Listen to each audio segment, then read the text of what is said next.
All right, guys. I forgot I was doing this in vertical stream. Sorry about that. If this doesn't work, we will switch back. But it seems like it makes sense to try vertical screen. I may zoom in closer on the thing.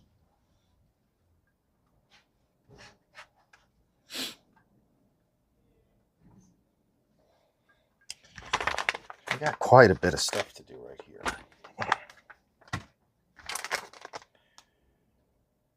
A shock. We have a rear shock. This is for those are Outcast or Kraton's parts. I guess this broke. I have a feeling that this whole damn thing broke at the same time.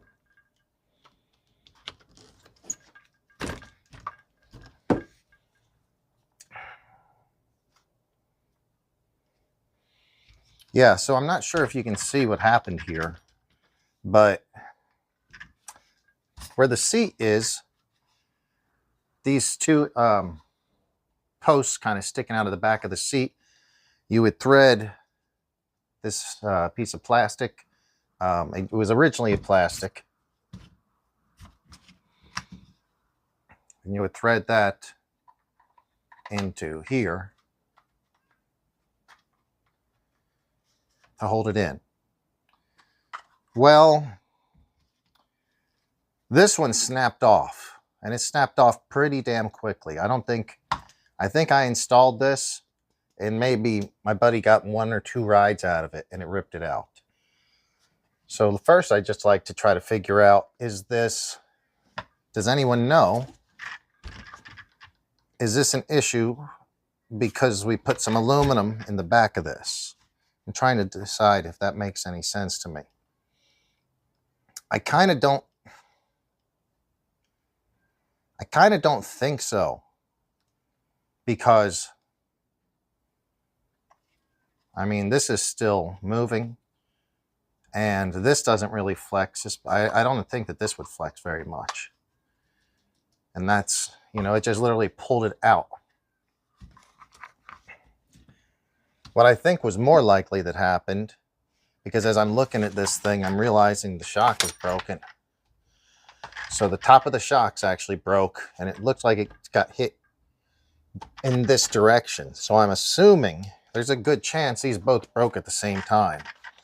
I wonder if it landed like this, snapping this off, and maybe overextending this or stretching the shock to its limits, because the top of the shock, I just realized, is broken. So we're going to have to check that out. Let me see. I'm just going to start by stripping this bike down, because it's going to have to come pretty much apart to replace this from what I remember.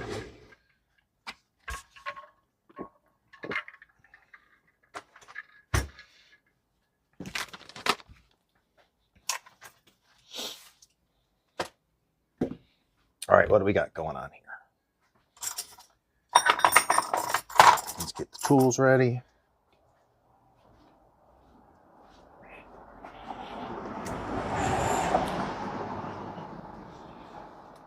I hope my DeWalt has been charged, because I don't remember the last time I charged it, and it would suck to go dead right now on me. I don't want that to happen. Like, if that happens, I might just be calling this show off. Let me know if there's anybody out there watching, and if you have any specific questions about the Losi Promoto. Also, I am not a fan of the vertical stream, but I thought it might work in this situation. You guys let me know. I think if you're watching it on TV, it's going to be not that good. If you're watching on a phone or tablet, it might not be too bad. But if you had any feedback on that, I'd appreciate that.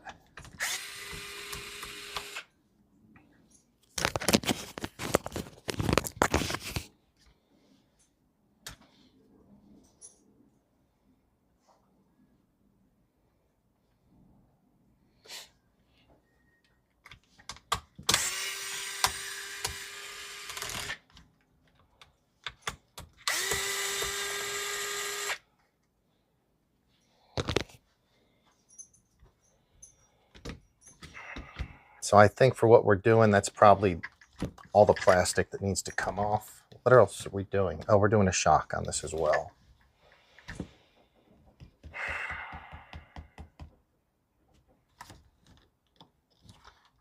Got to tell you, this is the first time I've taken one of these off of here, from what I recall. Let me go ahead and move this plastics out of the way.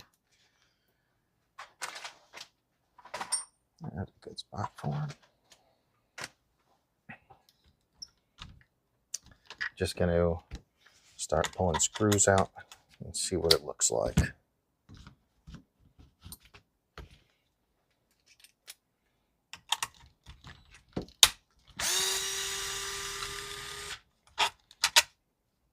Yeah, this might be the first time I'm doing a seat or battery box.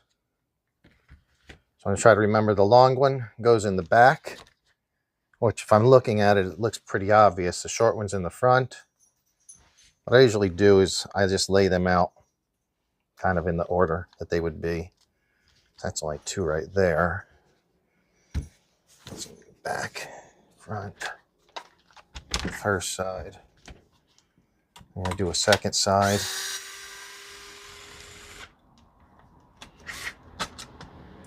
The second side has a long one. The back as well. So both of these, their long screw goes to the back, so that should be pretty easy to remember.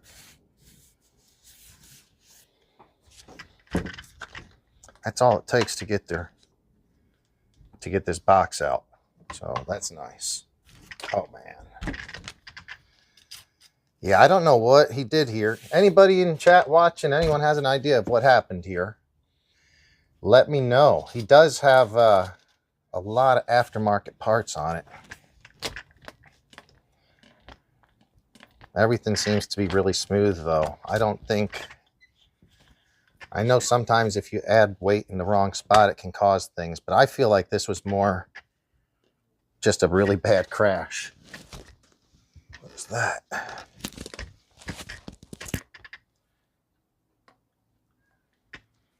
To find out where that came from.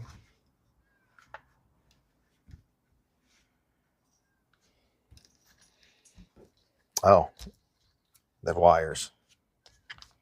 All right.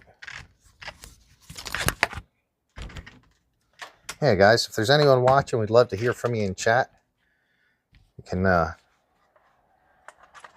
kind of keep me company while I'm in here. I'm here with my dog Spike, but yeah, I don't have nobody in with me today.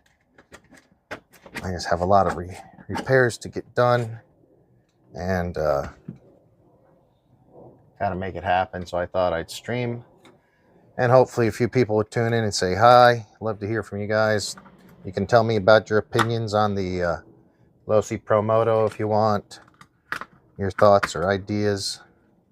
If you've got one, do you think about getting one, etc. Oh, that might have came with new pins, so I may not need to pull that apart. Let me check. Okay, it does.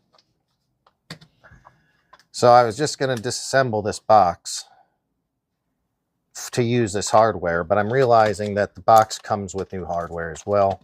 The new box does, so we'll just handle that. I do need to get those screws out. All right. Let's get it done. Oh, Khabib, 29-0, also known as Dan. Thanks, Dan. This is awesome. I'm very excited. Cool, man.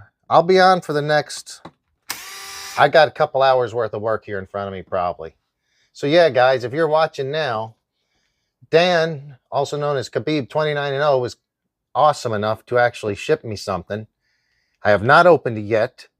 We're going to open it later when Dan gets home. So, yeah, man, finish your day at work, do your thing, and whenever you're able to come back, just let me know.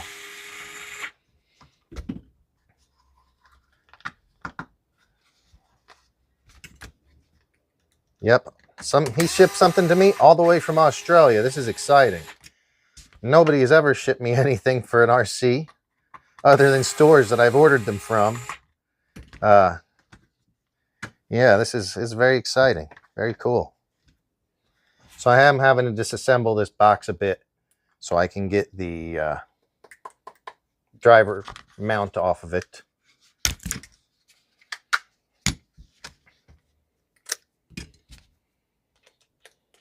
Okay, be back soon. I'll talk to you later, bud. Thank you.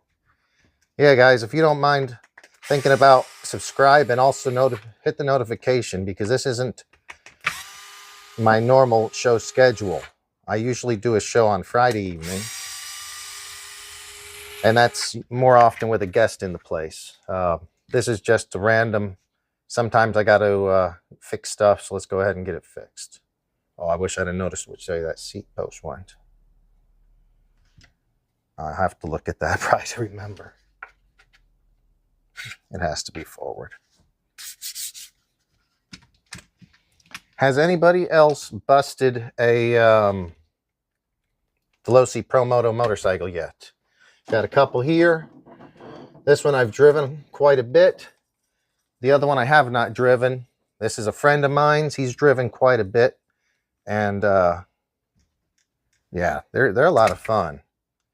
But he's got a few busted pieces on this. I'm not sure about these screws he's using. I kind of feel like these are not the right screws. But he does have a screw kit with it.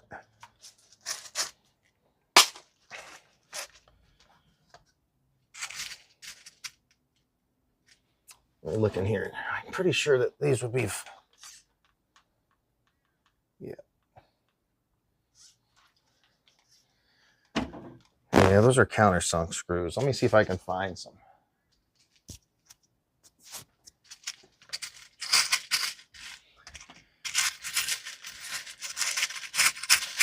Well, yeah, I've been driving my Promotos quite a bit, or at least that one, and it's a lot of fun, big time fun.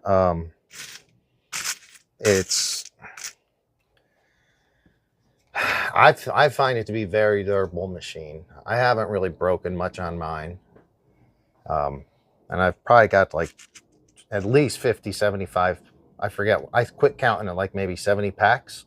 It's been a while.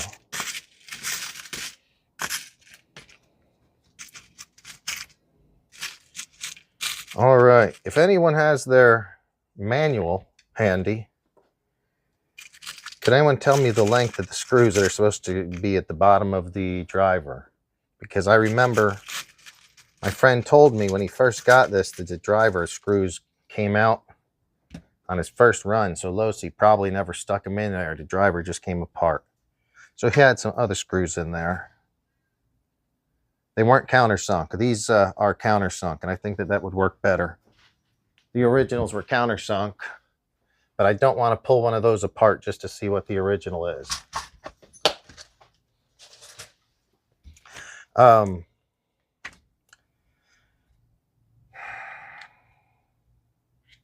That's going to be maybe on the long end. Yeah, I think this one would be better. So this is a really good screw kit, and I'm glad he left it with me. He was like, I've got the screw kit for one of those. I said, well, all right, let's check it out. There's got to be way more screws in here than this bike actually needs. It says it's a 260 piece kit, but I don't see, I mean, I don't think there's 260 screws on the bike. I don't think there's even half that many. They are a bit jumbled, so it's hard to see what you're looking for, but all I need to find is one more, and I'll be able to move on. I actually have a Kraton 8S that needs a lot of work. We need to put a hobbywing ESC, hot racing front, oh shit, it's 3 screws. Hot racing front hubs on the Kraton 8S. I haven't done that before, but I've done it on the 6S. I think it's a really good mod, so I don't think I don't see why it wouldn't be good as well on the 8S Kraton. All my friends are getting into the 8S stuff now, and I still don't have one actually. But it seems like most of my buddies have got 8S Kratons, or there used to be like the couple of guys that had XRTs or X Maxes, but now everyone's went to Arrma, it seems like. All right. So if you guys are just joining us for the first time, this is not the regular setup. I usually do a horizontal screen, but wanted to try something different as I've seen a bunch of other people doing it, as well as it kind of does work for this. On our show that we do on Fridays, I don't think we're going to stay like this. Well, we can't because we have guests. It needs to be a regular setup. There's probably, I don't know how many replacement parts he has on this, but probably pretty much everything they make. As I'm looking at this bike right now, his tires are stock, and his forks are kind of stock. The tubes are stock, but he put titanium in it as well. Titanium slider or bottom axles.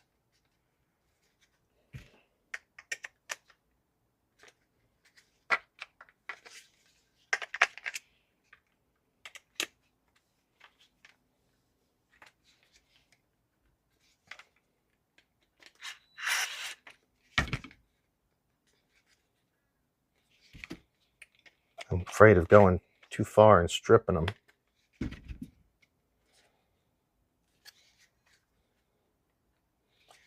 They might be just a bit long, or I might just be afraid to strip it. Just need to crank down a little more. Oh, that's primo. Oh yeah, that's good. That's good. We're together again. What do we got going on here? Yeah, if anybody'd like to say something in chat, I'd love to hear from you. I usually do shows with guests, as I think I was saying, but today's just a repair show. Need to get stuff done.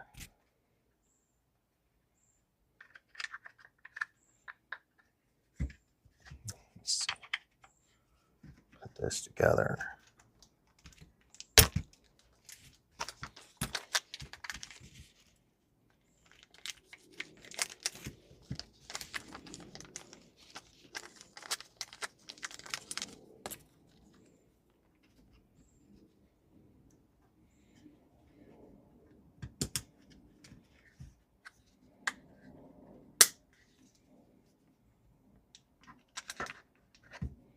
Pretty nice when you buy some companies don't give you the hardware that's needed. Actually Losi I don't think generally does, but when you buy this, they call it let me see, it's part number LOS 261003. They call it the seat and battery box set, and they actually do come with at least they come with the metal hardware as far as the rollers that it goes on. It doesn't come with the screws, which nothing ever does, but that's you can reuse the screws. I thought I was gonna have to reuse the metal rollers though, but no, I don't have to. It comes with a new one, so that's cool.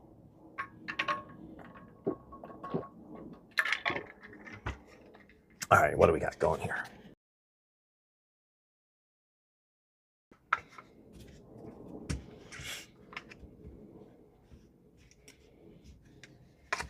You are gonna go here. He's got this pretty trick looking muffler on it. He always puts cool stuff on his car.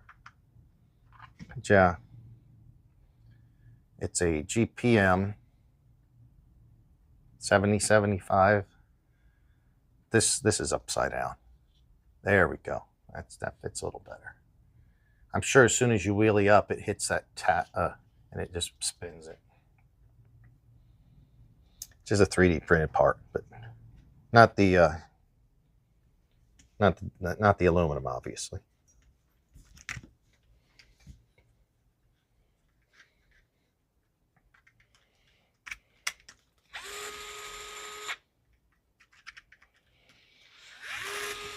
Hello, Vinny Barbarino. I don't see your message as it was retracted, but I just wanted to say hi to you. Thank you for tuning in. All right.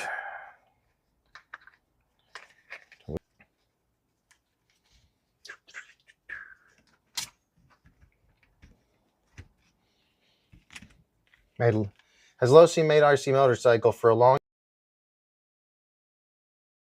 questions, and it makes it a whole lot more fun. Otherwise, I'm just in the garage working on stuff myself. So thank you for that question. They have not made them for a long time. They've made them probably, I think I got mine on 4th of July because I can remember the holiday. So I think I picked this up 4th of July. They probably came out maybe the 2nd. And they are electric. Looks like all the screws on the bottom are the same length.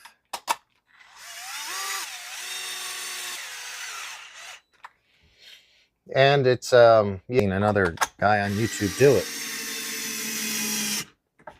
But I'm just so busy to getting around to stuff, it's not always happening.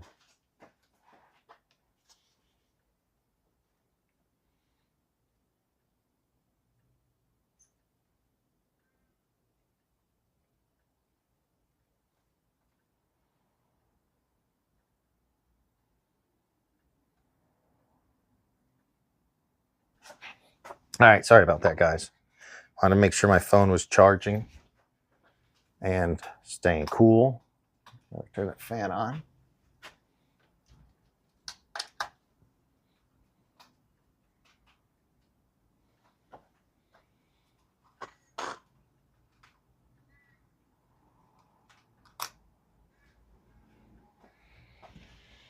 All right, I'm back. So, what do we got here? Oh, the little...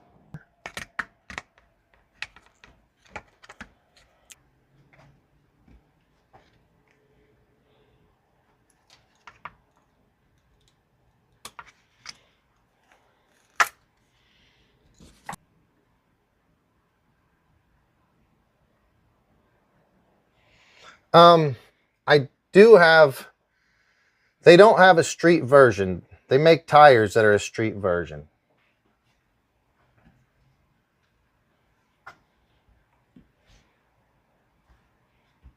Yeah, the street, there is tires that are, you know, for the street. Called, they're right here, as a matter of fact. Instead of being these knobby off-road tires, they're like that.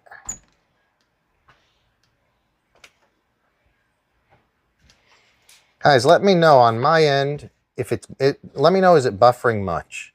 Because on the device that I'm watching this on to try to see your chats, it does seem to be buffering a bit. So let me know. I'm even going to move this up here. It might make it easier for me.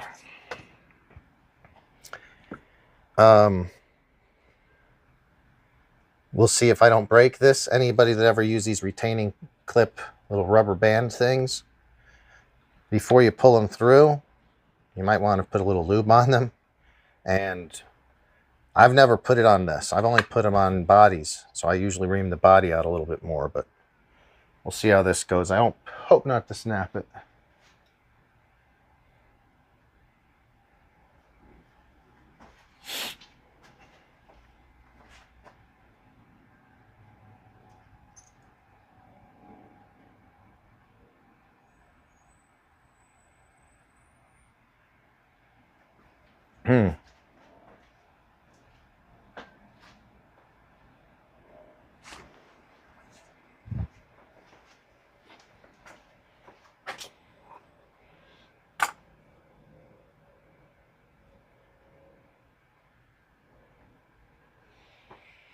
Yeah, I'm afraid because I'm doing this earlier than I generally do, that I may have streaming issues, and I hope not, because I usually do the show later at night. If that's the case and the thing drops out, I'll just restart another stream and maybe move the camera to see if I can get a better signal. So I put a little bit of red grease on that, was able to pull it right through, no problem.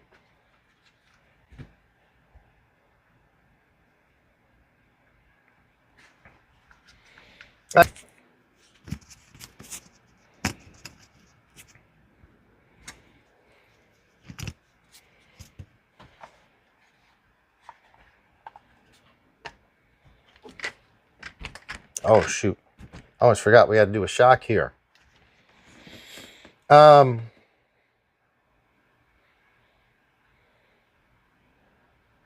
soon as I can figure out if whether we have a decent signal, I'll try. I'm going to go ahead and open up my friend Dan's gift. I really do appreciate it.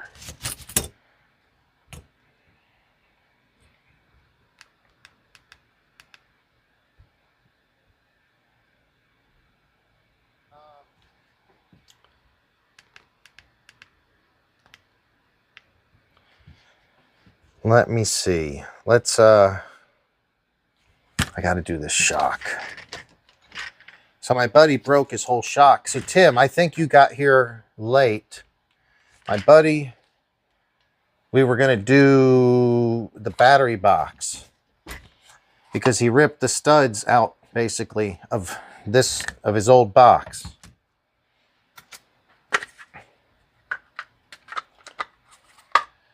So where they used to have come out, they no longer do.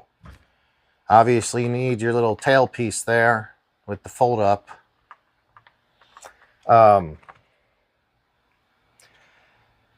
He had a aluminum one installed, and I was looking at it trying to figure out if the aluminum had anything to do with it.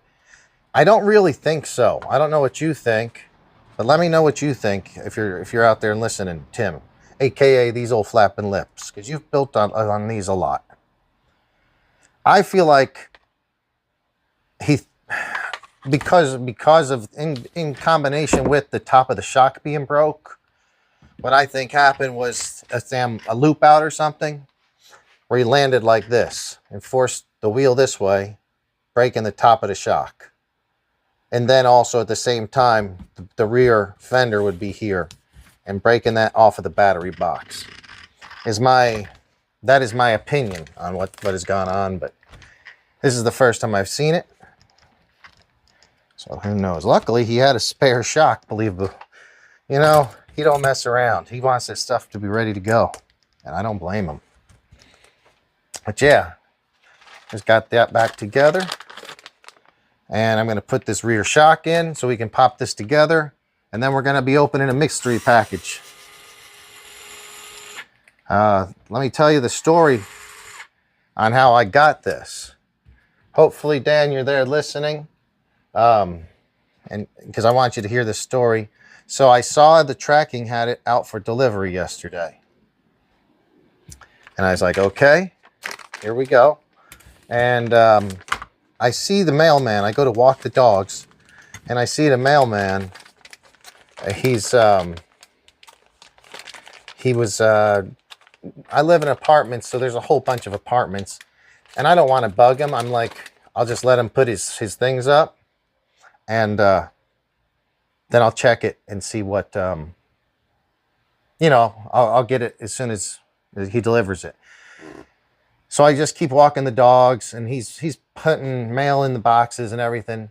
And then like 15 minutes later, I realize I'm pretty sure it's a signature delivery, and he never came to the door. So I was like, oh shit.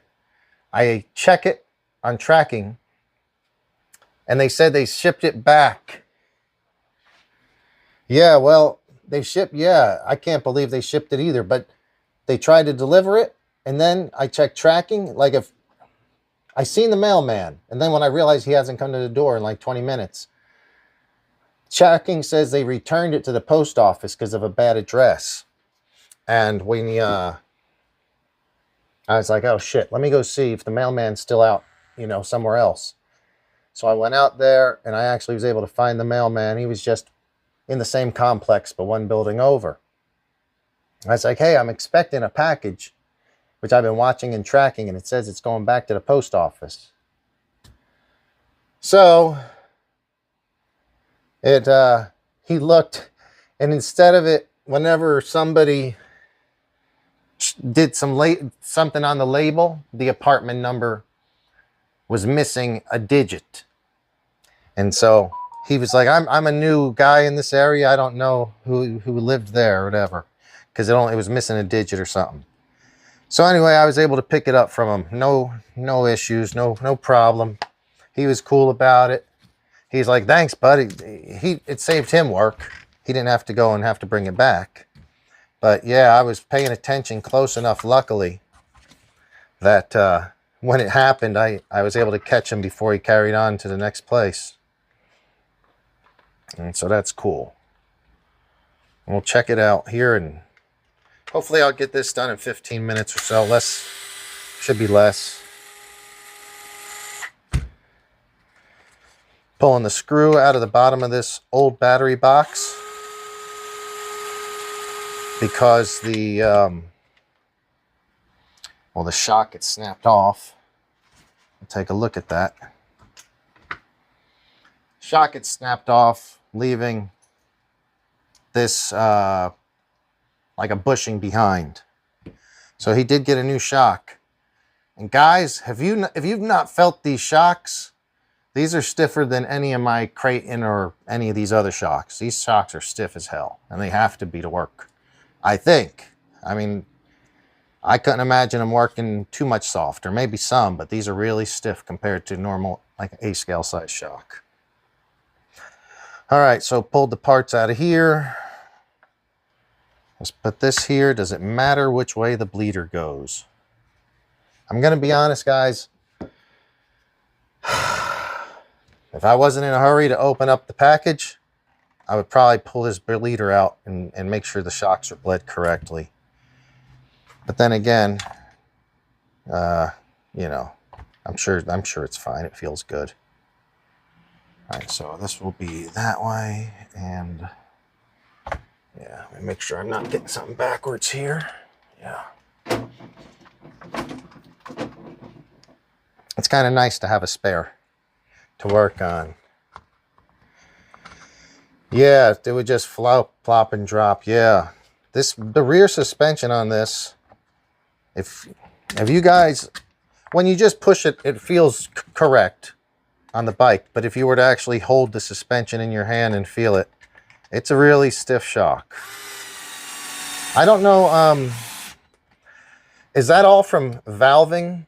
Tim, maybe you know. Is that all from the valving on the shock, or does it have some really thick shock oil in it? Because I've used 100 weight shock oil on other stuff, and it's never that thick. All right, so I think we're done with you. Get him out of the way. We'll install that after. You're done. You're done. Hello, Offna guy. How's it going? Thank you. It's good to have you in. Shock oil's like 45. Okay. That makes sense. That's what I thought. Yeah, thank you. I'm not sure, Offna guy, if I know you or not in real life, because sometimes I don't, you know, I don't know all the YouTube handles. But thanks for stopping in. Appreciate it. Oh, man.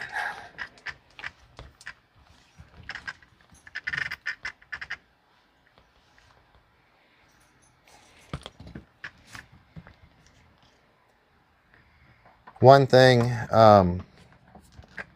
that I think is a ringing endorsement on my behalf is the Scorched Parts adjustable swing arm for the chain tightening on that one is so much better than any other. That, like, when I see my buddies and he needs his chain tightened, I literally don't want to do it because it's going to take me longer and it will never be right because there's only certain options. with that eccentric cam design on that not hot racing, scorched. I swear, I just adjust it for fun, and it takes literally seconds.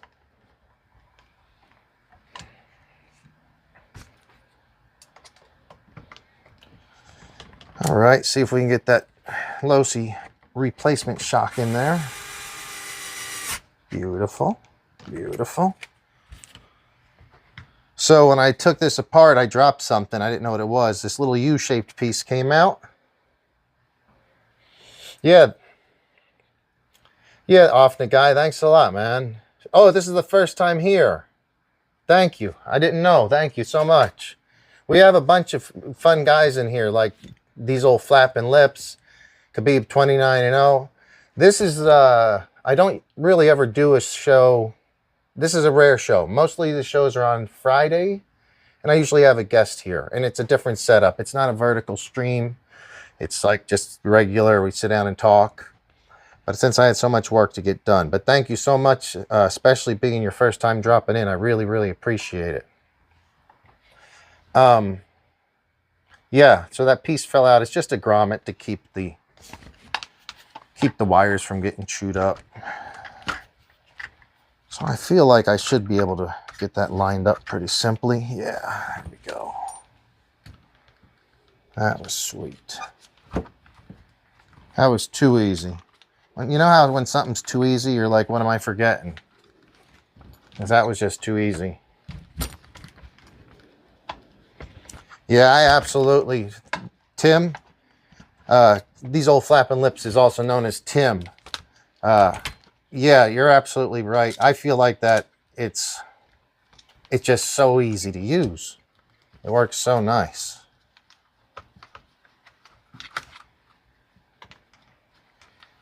Let's see. Oh yeah. This is a good chance to see it well from the bottom angle. This mud guard, the rear mud guard, goes in a little groove, which keeps it pointing down. It's easy to miss it. But this, if you miss it, this will be like kicked out and pointing up this way. Yeah, you're very welcome. I really appreciate you stopping by. Hopefully you can maybe check us out on a Friday too when we're doing more normal stuff. Just hanging out and having a good time.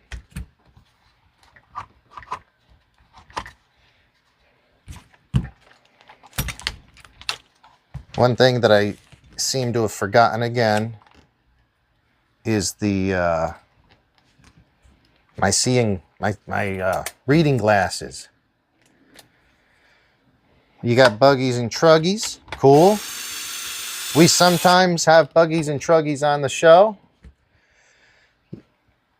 Yeah, Khabib, Dan there says that they just had the Australian Nationals. I was hoping to get a chance to look for that video online. They have a really nice track over there. I saw some video of it.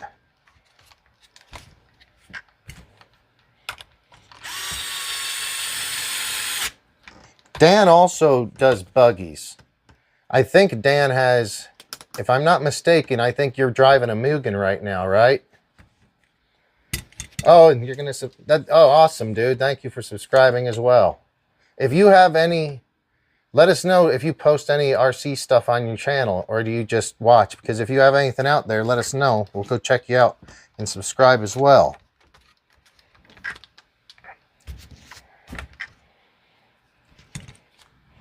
So I'm pretty sure Dan, or Khabib 29-0, as he's also known as, is a, I think you've got a Mugen, if I'm not mistaken. Mugen Nitro 8th scale buggy.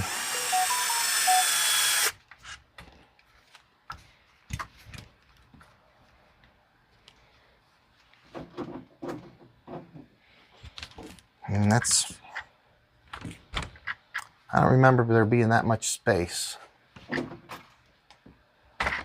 Oh yeah, there is. There's that much space. We could tighten that up a little bit, but Losi'd have to do it. Yeah, I think we should just go back with his aluminum piece. I don't think it ripped it out. Why would the aluminum piece have anything to do? Unless you just get that much more flex in this one. I mean, they're both doing this. I feel like it was more a come down like this, and it like wishboned it. And that's why it probably broke the top of the shock at the same time, is my assumption, because he didn't even know the shock was broke. It probably happened at once. All right, you got a few videos. That's cool. That's cool. I'll be sure to check it out. I will subscribe afterwards and check it out. I don't know if you do Instagram, the exact same name. My name is JB, that's my initials. So JBRC Garage on Instagram. I usually put photos out. RC related, of course. We got people from all over.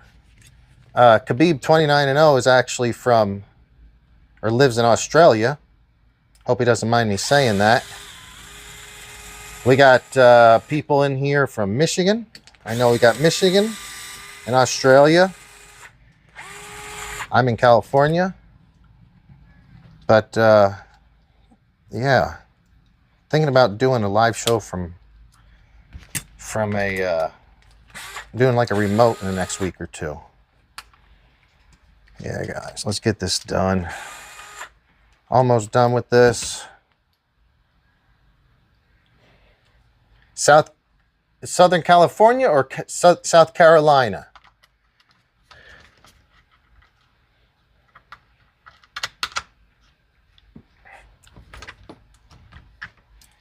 Yeah,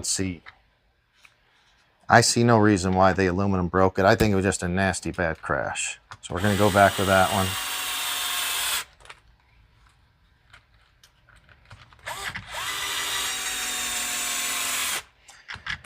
South Carolina, very cool. Very cool. My grandpa, he used to live in South Carolina many years ago. And I've been through the state many times. It's very pretty. Very nice place. As far as buggies and truggies, we sometimes will have them on. I myself have some techno. I have a techno buggy and truggy that don't get a whole lot of use right now. I just never get the chance. If I'm going to just be driving at like the park or something, I'd usually rather just drive a Kraton or a Notorious or, a Basher.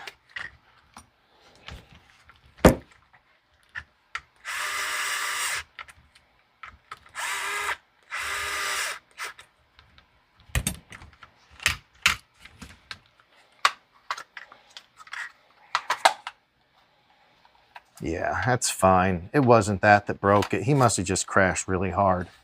Broke the top of the shock at the same time.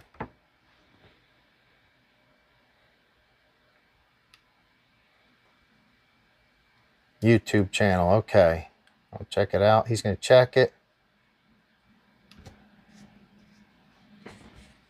Awesome, awesome. This chain's a little bit loose, and if he had that adjuster, I'd do it. But that's not part of it today. Let's put these body panels back on, and we'll be moving on to the mystery package. This is going to be cool. I think it's going to be cool. I'm excited. Oh my gosh. I did what I didn't want to do, which was break this hold down. So I'll have to pull one out of the other one.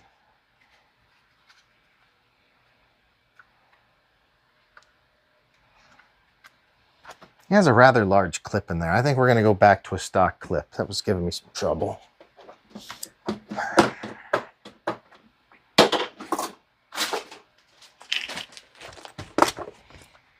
Don't you love when you open up your toolbox and you see new parts sitting there and you're like, oh shit, I forgot that was another project.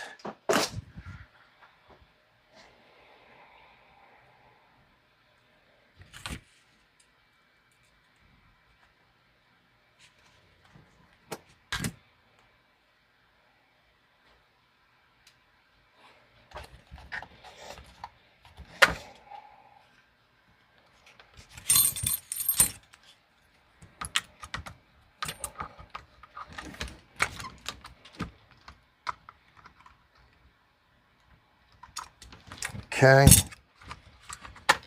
That time we had a successful. We had success. Let's get this done so we can see what is in the package.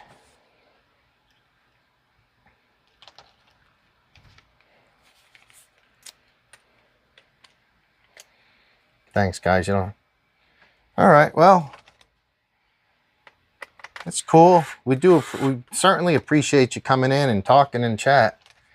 It is said we have a nice group of guys that usually carry on some pretty decent conversations amongst themselves, even sometimes in chat, while I'll be off doing a little repair or something.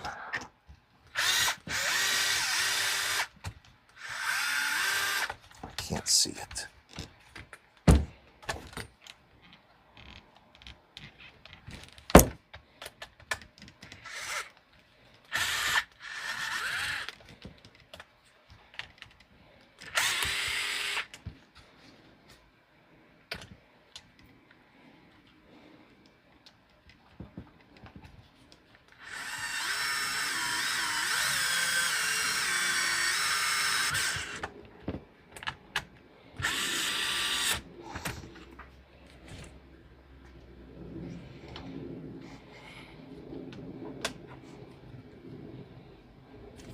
I like Art's, he's my buddy. I like his graphics. I didn't even know that they were custom until I think Friday's show. We were looking at these. I was like, oh shit, these are custom. Because my buddy Wolf Tracks was over and he had his Kawasaki. They were not the same.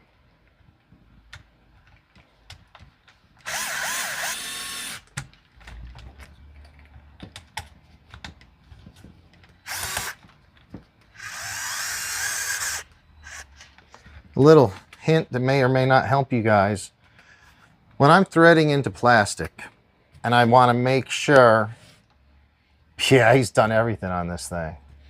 When I'm threading plastic and I want to make sure I don't, let's say I get halfway in with this one, I move this one, because sometimes I don't tighten down one without having the other started, because if it's cocked in an angle, it's harder to get tight.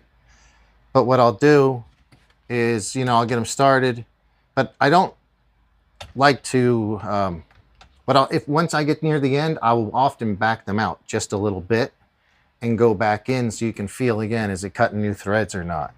And that way you don't go too far and strip it. Because with some of these plastics can be stripped fairly easy. Yeah, he's got so much stuff on this. So much. Titanium axle in the front and bottom, and he's got the linkage. He's got all kinds of cool stuff. All right.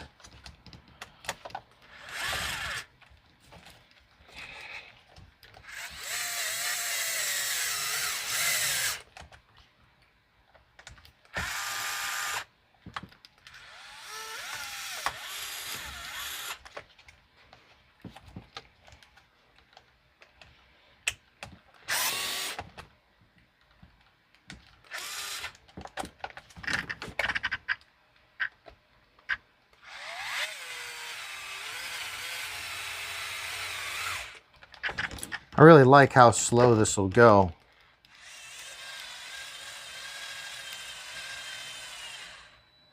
So you just put a little bit of power to it, and it yeah, it really does a good job of cutting the threads in without overpowering everything. Brian Sherwood, how are you? Good to have you in.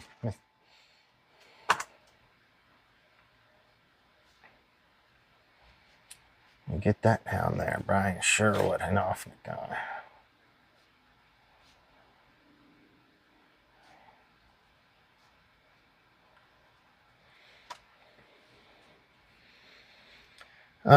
Yeah, good to have you, Brian. Thank you so much. We have been, well, we pretty much just finished this one up. I had to replace the battery box and the rear shock. But we're just putting plastics on it right now.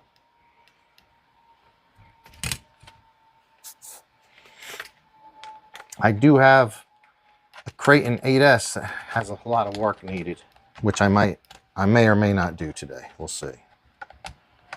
We'll see. I got to get it done soon, though, is the only problem. One thing I really am not a fan of with these custom graphics is they cover the whole thing, and then they kind of cover the screw too, so you have to pop a hole in it to get the screw. And then if you want to pull it out, the hole becomes bigger, which makes it a little harder to line those up.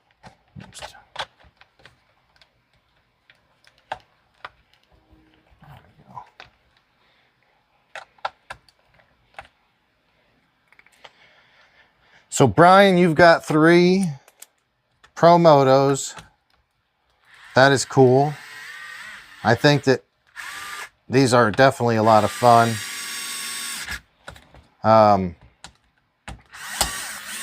We have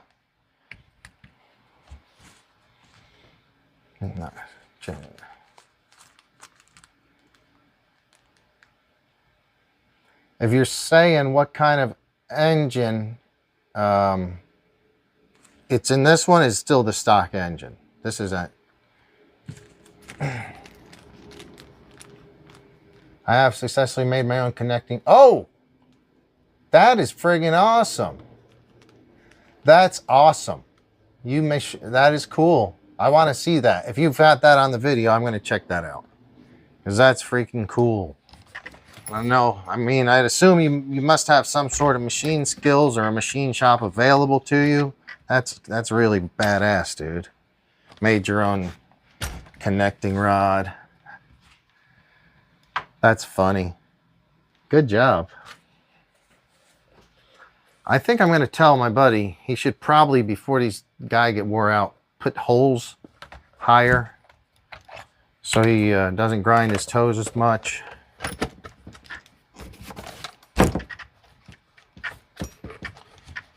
Just realizing I don't have the controller for this, so there'll be no test drive, which makes it easier on me.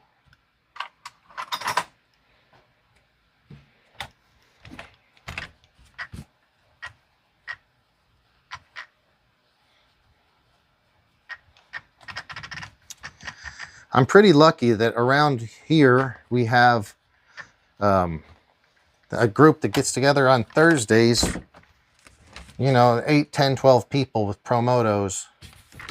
We just go to a local park, set out a track, do some fun running. Just nothing official, just some fun racing around. But I don't know of a track near me that's running them.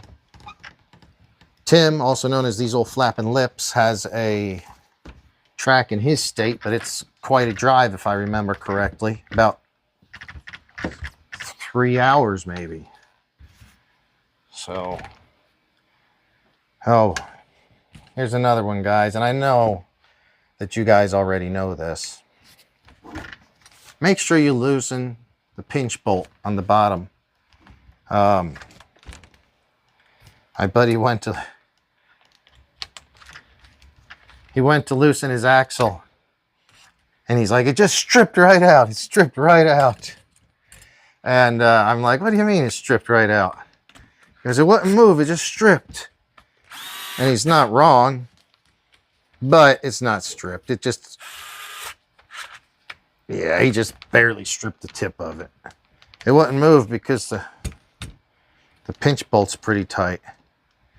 I think the pinch bolt probably doesn't get that tight on the plastic version. But with these, he has aluminum fork lowers.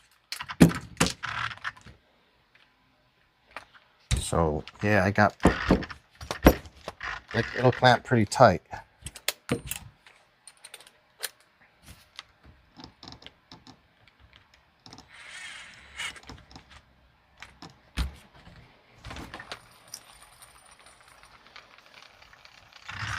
All right, that's it for this. I don't have a controller, nor do I have his adjusters, so I really can't do it. I have plastic adjusters, but he has these fancy aluminums, which I don't have, so I'll let him know. It's gonna be deemed done. But I want to get into this package and see what we got going there.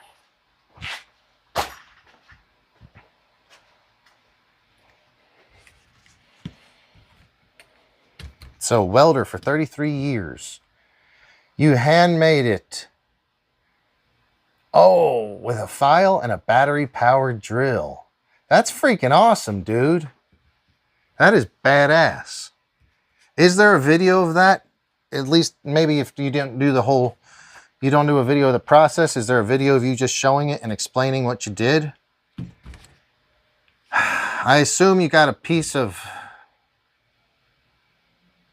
how do you do that?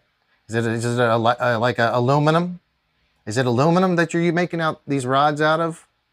And you just, man, that's very cool. You did it with a 0.32. I forgot to put these in there. We'll have to do that. Those were the little sticky pads that go in the battery tray. Let's clear these out of the way. And we'll get to, hopefully, what I think is going to be a pretty fun part of the show. I've never had anyone send me anything.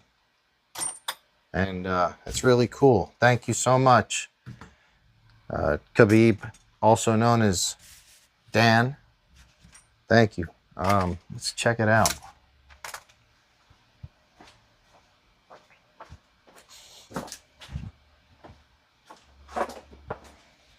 All right, guys. This is the first time I've ever gotten a box from anybody. This is pretty cool.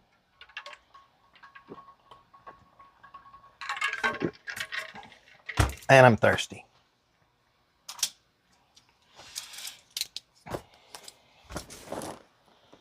Australia Post. That is cool. All the way from South Australia. South Australia to California.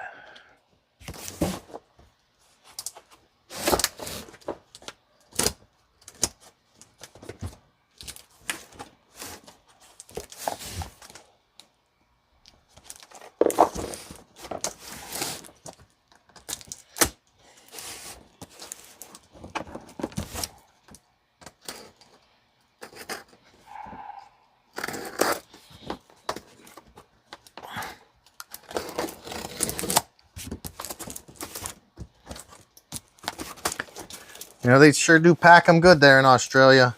Unless this was customs that did that.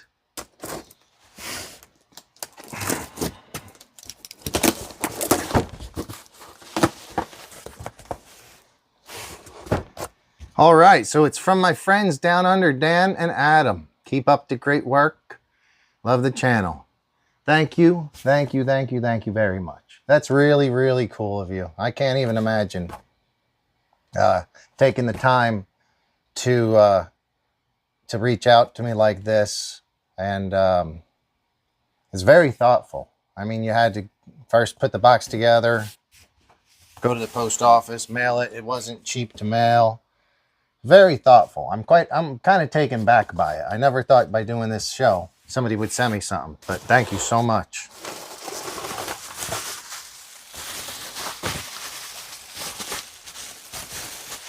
Right. So he said we got some treats, some snacks. Very cool. Awesome. Awesome. This is crazy. Are you kidding me? This is great, dude. There's like, this is awesome. Party mixes. Oh, this is great. Twisters. Bacon bites, dark chocolate, white chocolate, raspberries. Man, that's pretty freaking badass. That is awesome. That is cool. We will definitely enjoy these in the garage. Thank you so much. This is really awesome. Let's move these off to the side here. That is cool. That is really nice. Man, thank you.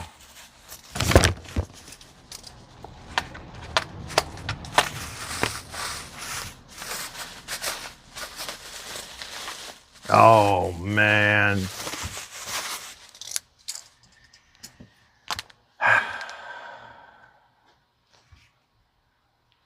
Vegemite from Australia. Are you freaking kidding me? This is unbelievable. We were talking about this one day. We all know the song. And I think you were actually saying you were eating some of this with some crackers or something on one of the shows. That is so cool. Vegemite B vitamins for vitality. This is... man. Thank you. That is amazing. That's funny. That is funny, dude. I'm gonna do a tasting. I'm gonna figure out what like to put it on the crackers or whatever the case is or whatever, or just however I'm supposed to. But this Vegemite, we're definitely gonna do a live show with it with a guest someday, and we're gonna be doing an Australian edition of the show. So that is badass. I don't know if I need to. Australian owned and made. This is cool. That is really cool. Interesting. Has anybody out there, has anyone else out there ever had a Vegemite other than our friend Dan? Because I think it's only available over there. Thanks a lot, man. Thank you so much. That is just too cool. I had no idea.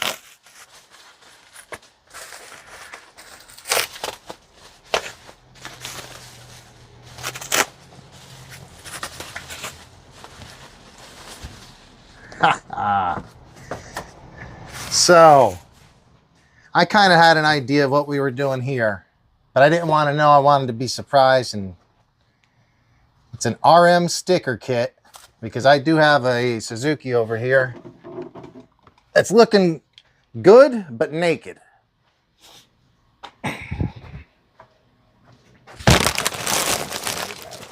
But yeah, we got the Suzuki. Let's check out this sticker kit. Thank you. He's written thank you on it, but I have to say I thank you for this.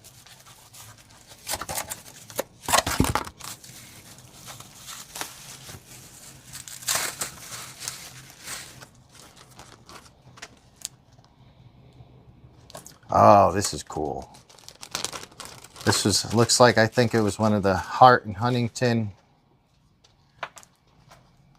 Suzuki team from like around... Is this like did you come up with this custom, or is this similar? Because I think I remember Dodge and this casino actually sponsoring them back in, yeah, it says Hart and Huntington right here. So this is number 4. I have freaking Ricky Carmichael.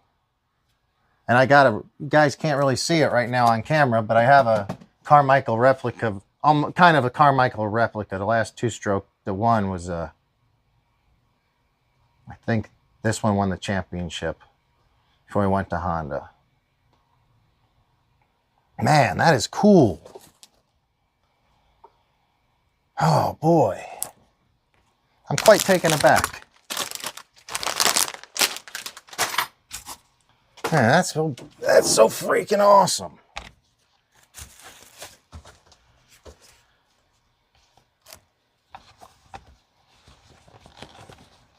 I'm not going to stick these on right now. I just do want to take a look at it and see kind of how it's going to look. But, yeah, I'm not putting these on right yet. We'll put them on the next show probably.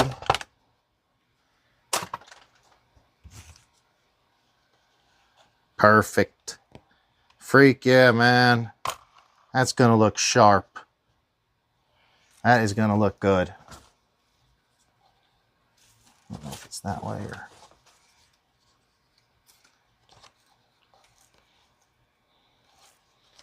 Thank you. I can't even say it enough. This is so freaking badass. That's very, very, very generous of you. Man. from a guy I've never met, half the world, all a globe away, goes through the trouble of making up a package like this for you and stuff. That really is very, very, very, like, who does that? Nobody does that. Thank you so much. That's really cool.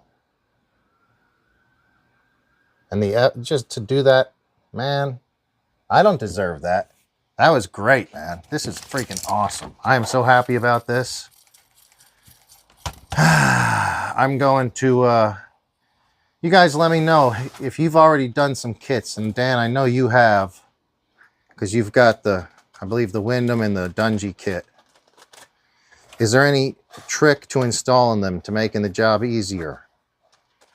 Just got to take my time. I assume, like any other kit, I would just clean the plastic real well and get to it.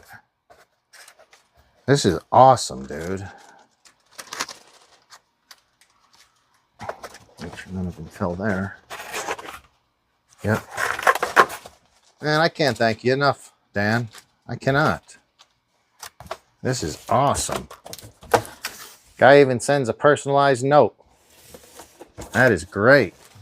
What a nice person. Whew. I don't even know what to do. I gotta sit down. I gotta sit down for a minute. Dang, this is nuts. Thanks. That's really cool. Let me see if I'm missing out on any chats here. That is cool, man.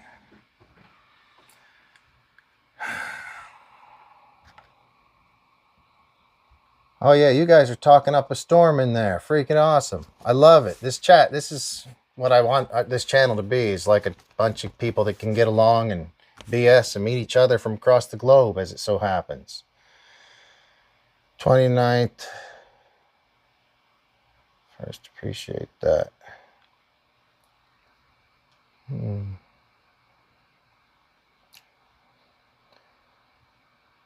Oh, you got a video on the phone drilling the oil hole.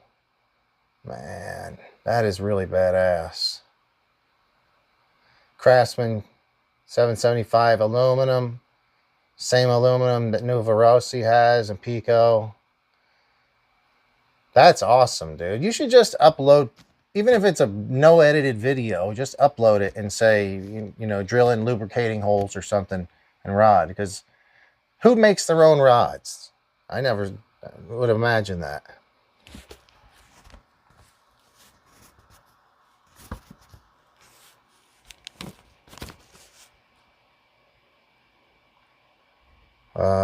Let me see. Let me see. Yeah, thank you again, Khabib. I appreciate it. Often a guy says awesome box. He's damn right about that. It was an awesome box.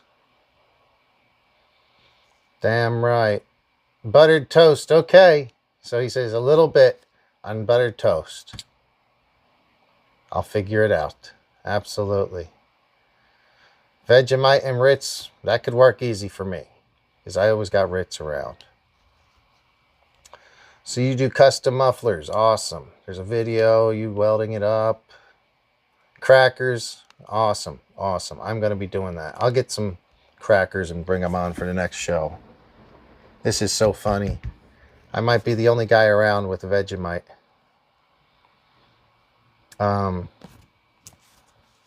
Yeah, I agree with what Tim is saying.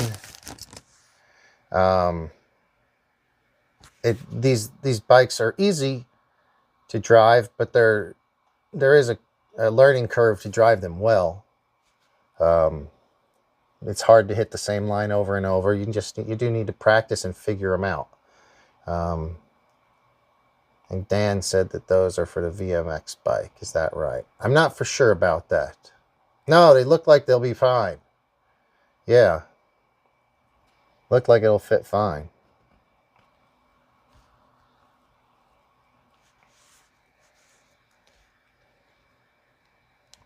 Never had electric of anything. Jeez. Use a hairdryer on the stickers. and get some. Damn, yeah.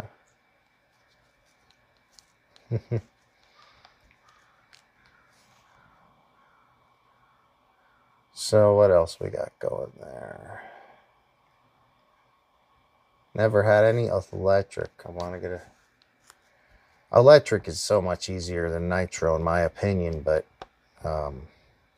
it's just because a lot of people I deal with are just their first time into RC and they're buying nitro and they don't have friends to help them with it. It makes it tough.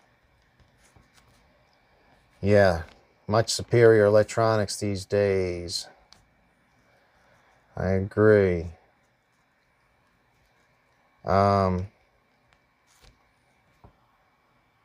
Brian, yeah, there's some good people out here, ain't there? This is crazy. That's so cool. Thank you so much.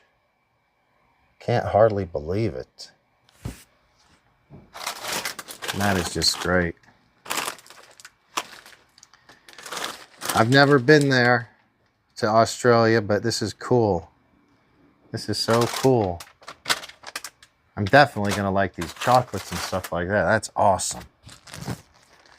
Yeah, I think we'll try to do this on next show, or the upcoming show. We'll get these put on here. I still haven't had my chance. I haven't had a chance to find what I think are my leftover parts. I think we have. I know I took the parts off of this, and I still can't find the other one.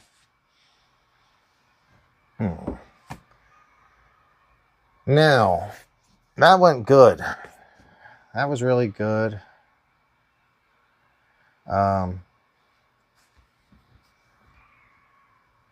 Yeah. No, I hear you. Not a clout seeker, just good people. I hear you, bud, for sure.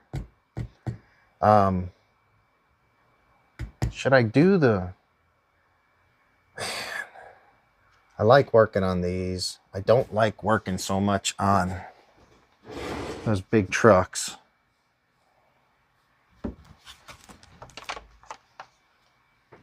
I said I would get it done. Let me take a look. Gotta move a lot of this stuff out of the way.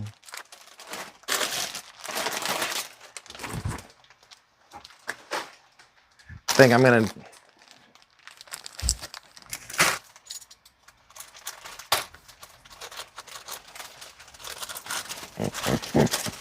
Australian made Allen's party mix.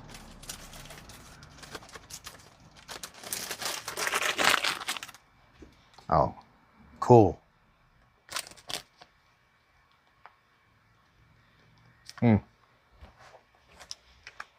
Oh, this is some good stuff.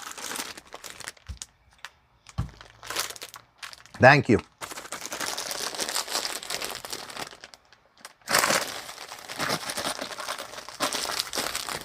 I agree, the forks are going to look great. Them stickers.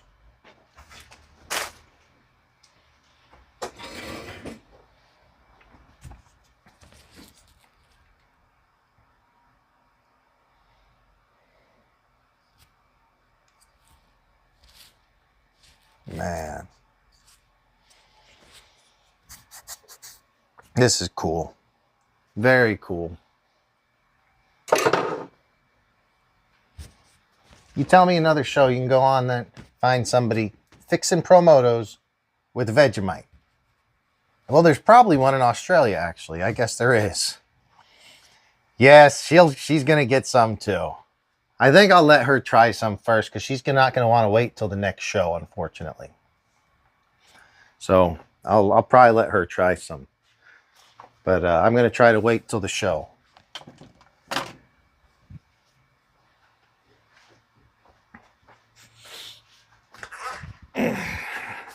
Oh my God, big car.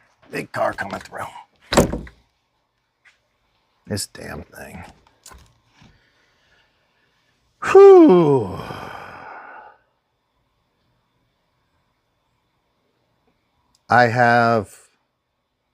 He has a lot of stuff for this one. This is some badass shit though. I gotta say, my buddy gets the nice stuff. REEFS RC, the Beast 1,000 ounces of torque.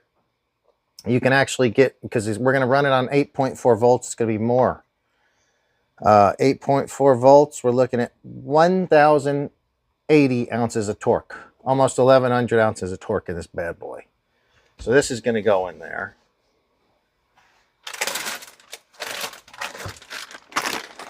These are the Hot Racing triple bearing support steering blocks. I run them on my Kraton because the pillow balls do pull out on the Kraton out of this composite. For my 6S, I've never, well, I don't own an 8S, and I've not really seen it happen. But these being a triple bearing instead of 2 bearings, it's probably going to work better anyway. So this is probably not a bad upgrade. I definitely recommend it on any of the 6S Arrmas. Maybe not the Typhon, but the rest of them. And then this bad boy, a Max 5. So he wants to run, you know, just more. Well, he's not a fan of the Spectrum ESC, and I don't blame him. So hobbywing, in my opinion, generally just easiest to work with, and it just works. Castle's also good.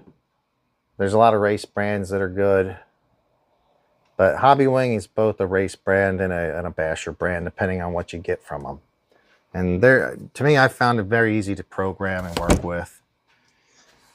I'm not sure. I'm not sure though, guys. What time? Oh, we're almost at 5 o'clock. When did I start this thing? 3:30, 4:30, 5.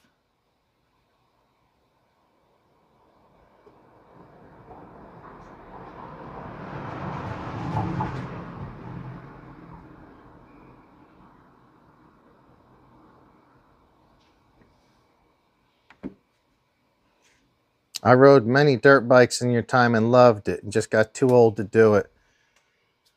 Oh boy. Man, I love dirt bikes.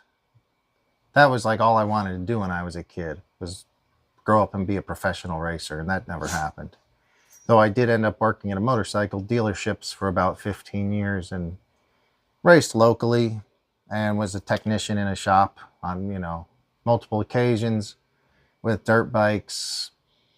But working in a shop, you also have street bikes, which are fine. I like that too. You also have Kawasaki mules, which aren't that fine, especially when they come in covered in mud. A lot of farm ATVs are a lot of the work. So when you're doing on something that's fun, like working on this or working on a motocross bike or something, then it's, you know, it's fun. If you're just doing a Kawasaki mule that got like cow crap all over it because it just came out of the field, and you're doing like your 1,000th belt replacement on them, and then it gets old. But dirt bikes are so damn fun.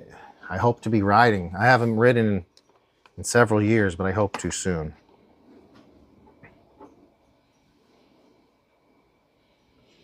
Khabib likes the 250 YZs. Fuck yeah. Yeah, man. I got well, I have the RM and the CR 250s. I don't have a YZ right now. I would like YZs. They're badass, but I was more of a Suzuki guy when I was younger. That's just what I had. More Suzukis and Hondas.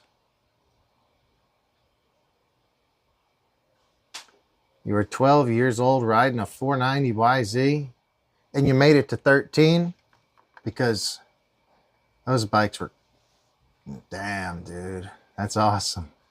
12 years old riding a 490. Let's take a look. I'm at least going to, let's pull the front wheels off, take a look at that. I don't know if I'm going to do this today or not. Let's see, what size is this? 24.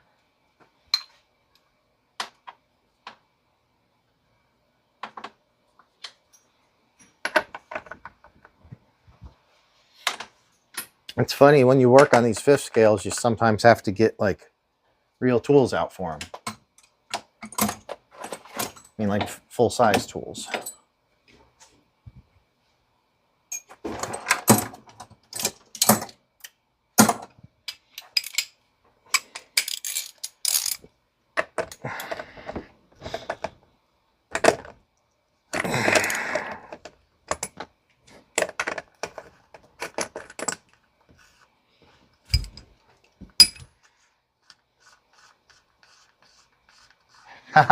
That's all you had to ride, so there you go.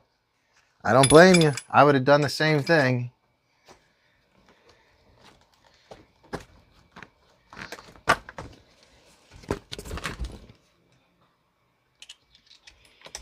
So let me know what you guys, I really want to hear your feedback on this. As you can see, it's a vertical stream, and anyone that's ever seen this before knows I don't do vertical streams. What is your opinion on it, if you have an opinion? And what is do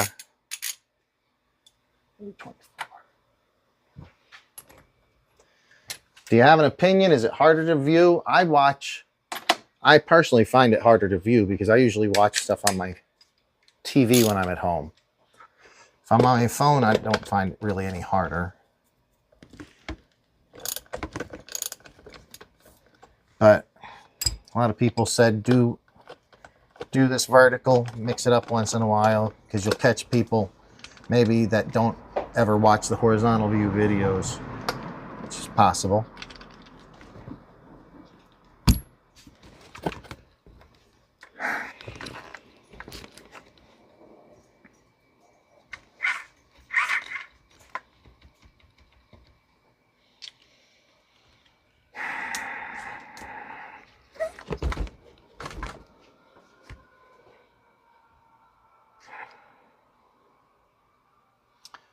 Could be prefers the full screen.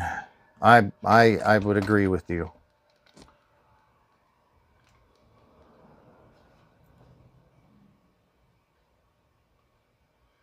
And you scroll out of vertical too much. I think that's why, from what I've heard, YouTube wants people to have it on vertical because you scroll more. More people will see your videos more if you scroll. I think they're trying to be more like whatever it's called, TikTok or something. I don't do that one though. To me, I prefer long format. I much prefer the long format, and that would be, we have eyes on the sides of our head, you know, left, right, not up and down. So it just doesn't make sense to me. And I will not do these much. Said I might do them from time to time if we're doing a repair or something like this, but it's not going to be a normal thing. Going to be back to our normal streams any other time that we have guests in, or most any other time. Trying to decide if this is worth. There's a lot to do here.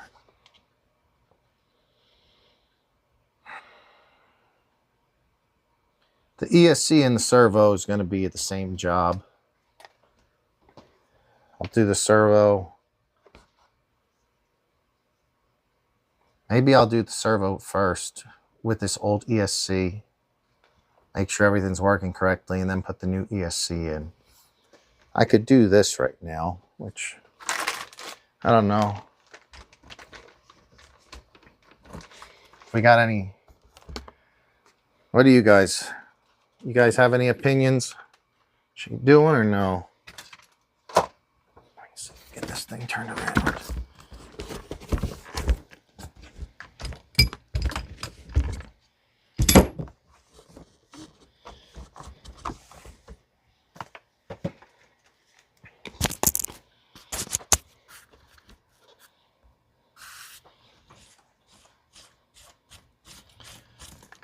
How to change your steering servo and thinking about putting an 8S motor.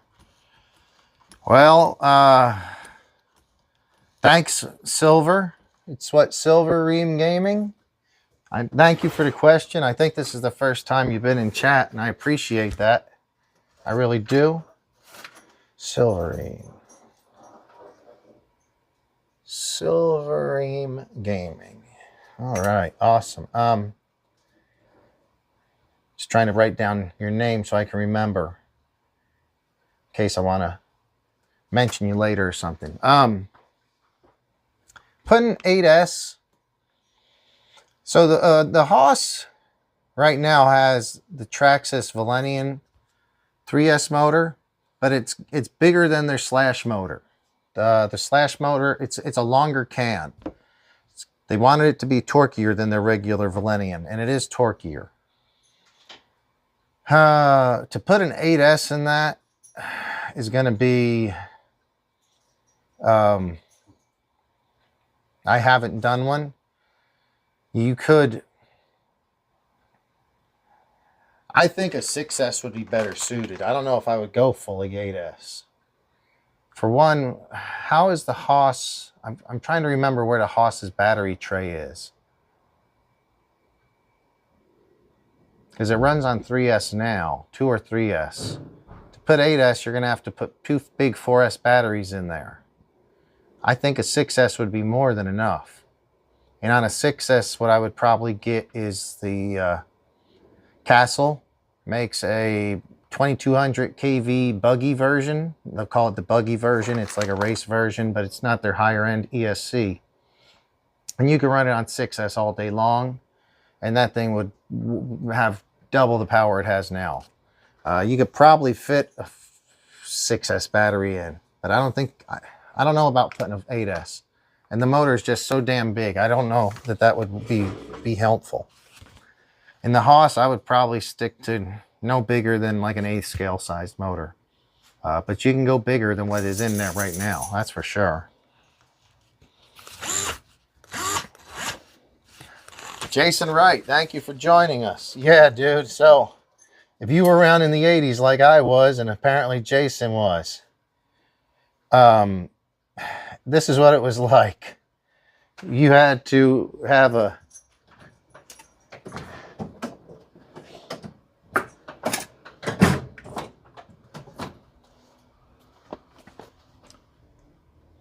Everything was this. Or there was a magazine that was months and months old. There was no way to communicate with people, just quick and easy. And share hobbies like that. So this is awesome. Yeah, Jason, so welcome. I really appreciate it. Hope you like what you have stumbled across.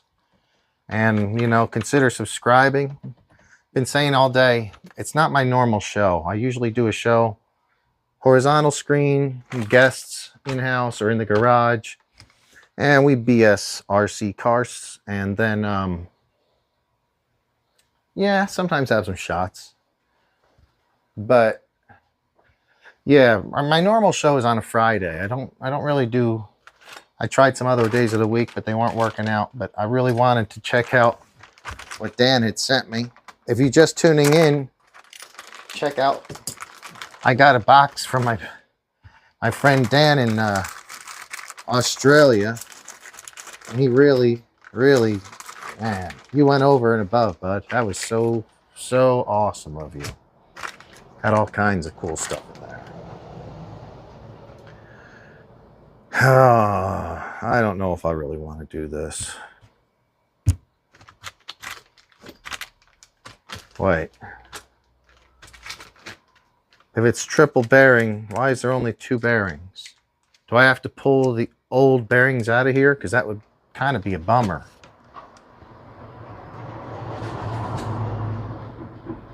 And Khabib says the more views, the better. And he's probably right. But, because this show has gotten, right now it looks like about, how many views? Let's see, it was about 13,000 or something. Not 13,000, 1,300 maybe.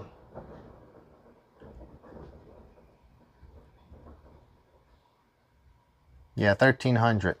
But the average view is not that long. It's just a minute or so. So not everybody sticks around for a while. Yeah, I think you might have to pull the bearings out of this, which is pretty lame-o.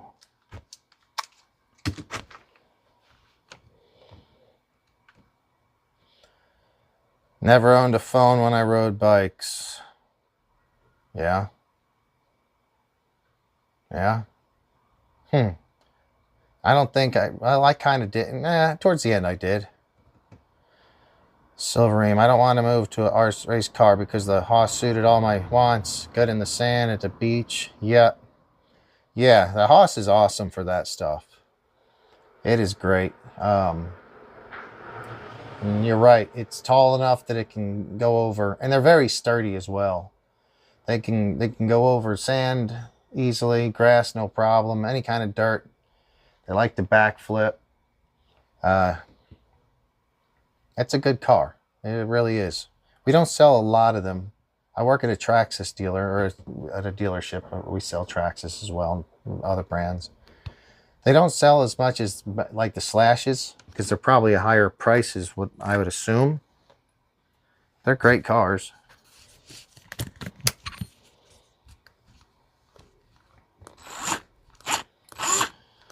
Do you, Jason, do you cover some old school? Yes, sir, I do. I actually have, you can't really see it right now, but I have over here an RC10, old gold pan, which we were chatting about not too long ago. I also have, I'll be building this one at some point. I got one of the RC10 crystal clears. Have not cracked this one open yet. And I have some others as well. This is the 2014 release. It's partly built. I never put electronics in it. This is the Kinwald version. RC10 World's car. So yeah, definitely. And when I have friends come over, we have, like, if they have anything old or cool, absolutely, we do it. I have even stuff like, I can't get to it now, but I have an old Futaba, which was, it's actually a Futaba RC car. Back when they had RC cars, not just electronics. And the same thing, I have this old Clodbuster manual because I have a Clodbuster. Well, there's a Clodbuster up there. I think you can kind of see it there. But yes, for sure. And guests sometimes bring their old stuff over. I even, I'm lucky enough that I have like the old nickel cadmium chargers still in the box that everyone remembers, the 15-minute timers. So yeah. 9 Picos and a couple of Novarossis. Hello, Rick's Guitars and RC's Car. Oh, that's a great name. I gotta write that down. Let me know, you guys, if you have Rick's Guitars and RC Cars. When you join in and, you know, say hi in chat, let me know if you have a channel or something. If you'd like us to check it out, definitely will. I try to generally check out all these guys' stuff so I can kind of keep up with what they're building.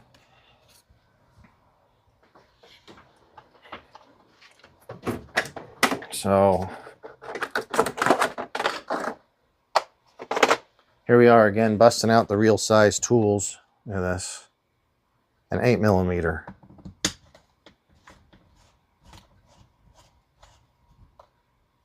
Oh, that's not going to really do it for me, will it? I have to take those out. This job's kind of a pain in the butt. Because you have, even if I'm taking this off, still have to take the pillow balls out just to get these off.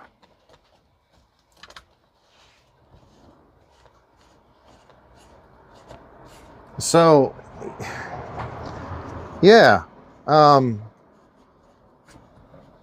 I don't know if I really have a link, but I can try to look it up, and I'll try to do a post on, I don't know, are you on Instagram? I could try to do that. Silver Ream Gaming. It sounds like you probably have a channel, so if you have a channel, I can contact you through there. But yeah, I feel like your limitations are going to maybe be the size of the battery you can put in it. For the life of me, I cannot remember right now what the Haas's battery tray situation is. I'm almost positive it's not duals on the side. That's like the Revo. And it's not down the center because it's a 4-wheel drive. So it's just got to be one tray to the side.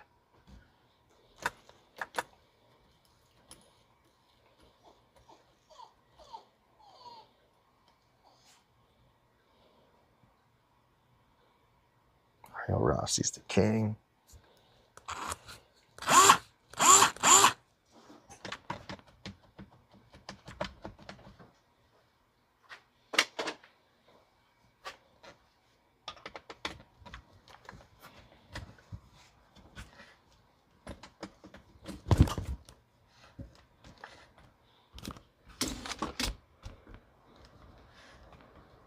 It's the one tray to the right and your motor's on the left. Okay. I thought it was probably, it had to have been that one. Yeah, dude, don't do an 8S. No way. A 6S capable, and then maybe even just run it on 4S would be fine. But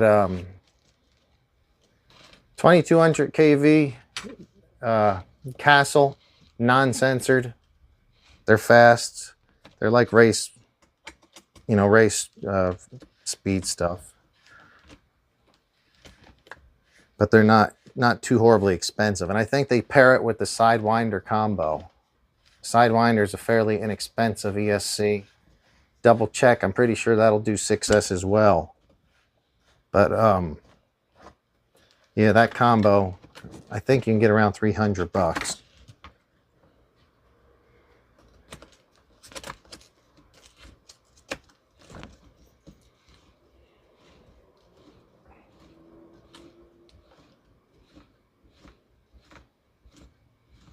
So Jason says it's the coolest shit he's ever seen. So Jason, did you never knew anything was like this? Live RC. Okay. Awesome, dude. I'm glad you're liking it. How do you stumble upon such a thing if you didn't know it was out here? But yeah, that's great, man. This has got 3 on the top. 3 here. This thing is filthy. Filthy, filthy.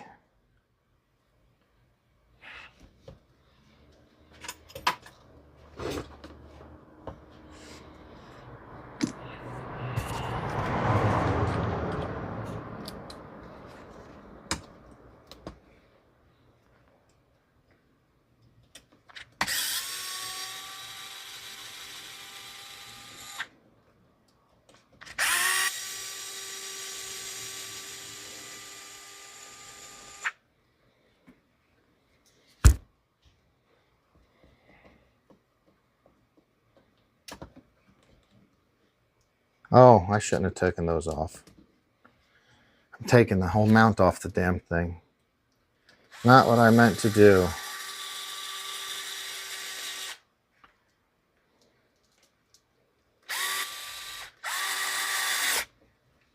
Yeah. There's this one.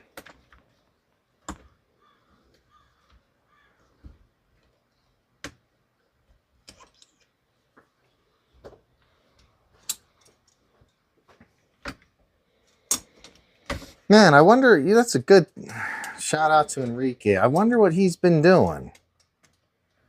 I texted Enrique today and told him I would be doing the show and he could stop by if he wanted. But I have not heard back from him.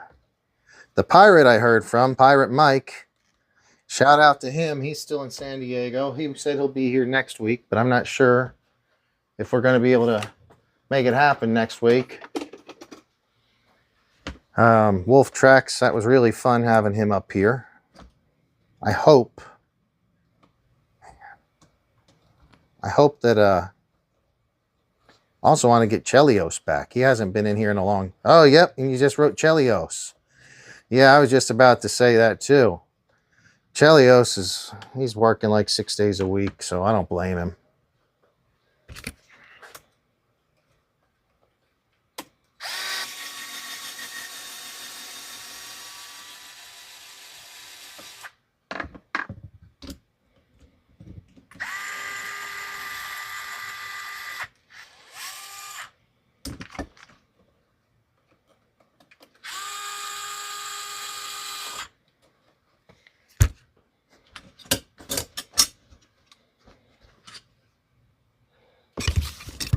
So you guys, you have an intro with a few of your engines on there. Okay. The Pico ceramic bearing, and you're building a brand new Often now. Awesome, awesome.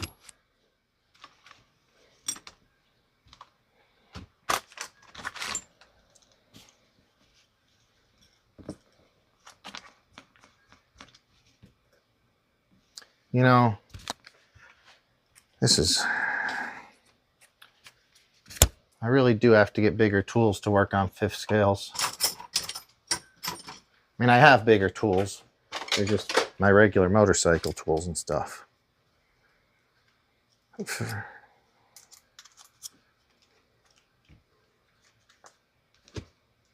All right, let's see what the difference here is, guys. This is a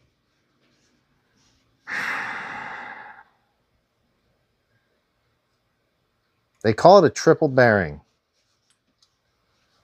but I don't know, like, it only came with 2 bearings. So what I'm going to do is pop the bearings out of this one, hopefully.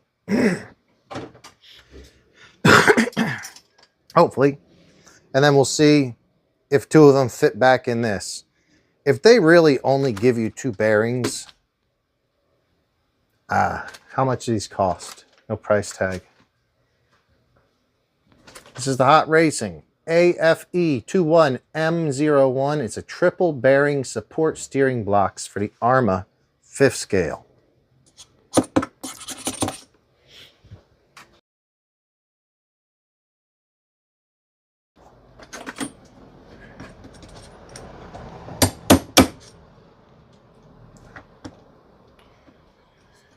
Since I gotta reuse these probably, hopefully don't break them or damage them. Those come out nice and easy.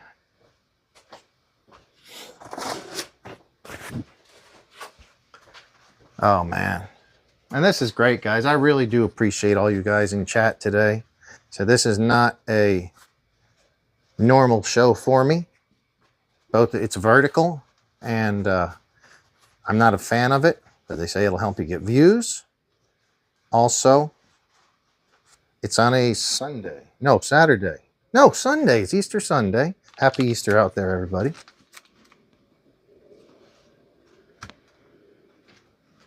Most of my shows are on Fridays, so you'd love it if you you guys kind of enjoy what you're watching here, or want to see even much better one when I have my guests in. Just go ahead and subscribe, hit the notification bell, and when you when we pop on a new show, we'll schedule it almost every Friday evening, and occasionally one of the others. Yep. So that's the deal, guys.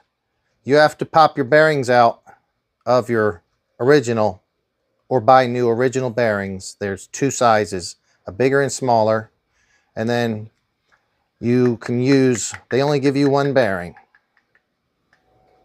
This is nice though. I'm going to be honest. That's nice. Oh yeah. So guys, in the past, all of this, it was riding on 1 bearing here and 1 bearing here. This tapered down part didn't have any bearing support, anything here. So all of the weight, the support was on this outer one, right, or the inner one for the most part. Now with this other bearing, we have, it's a different inner diameter. So we have bearing here, bearing here on the smaller inner diameter, outer diameter of that. And then this one has its own bearing as well. So that's definitely going to be better. That's nice. Yeah, that's a nice piece. So far, I'm pretty impressed with Hot Racing.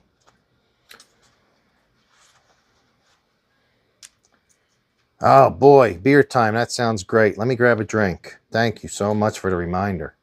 Sometimes I'm sitting here working and talking, I forget to finish my drink.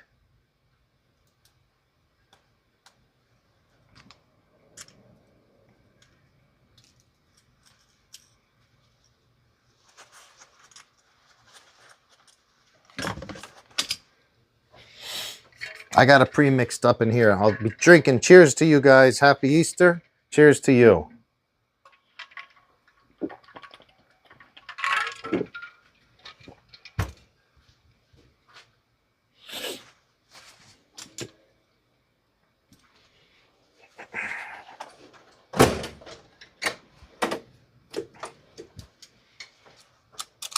So yes, this show, I think maybe Jason or somebody was asking earlier if we did older stuff. Yeah, I can't wait either, but you're gonna have to wait. We're gonna do it on the next show. I got to put some thought into it. I'm gonna lay out the stickers and look at everything and kind of get an idea. I don't want to just slap them on there without thinking about it. It's gonna look cool. Can't believe you actually sent me a sticker kit plus all that other cool stuff. That's awesome. Very, very, very nice.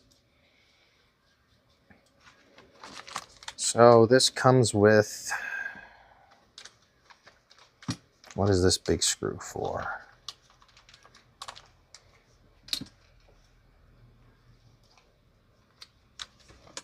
It replaces this screw.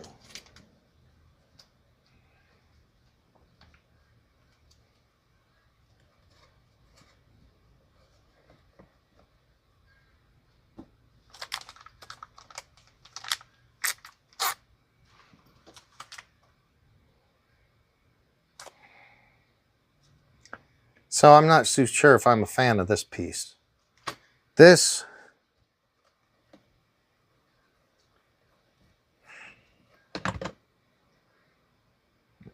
they give you a new threaded shaft, or a bolt, I'm sorry. It gives you a threaded bolt. It's slightly longer than the last one, but it feels lighter. It's actually longer, but it feels lighter. We're going to go ahead and use it.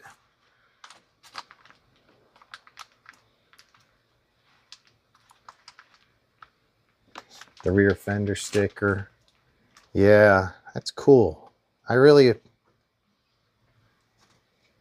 quite surprised. That is so nice.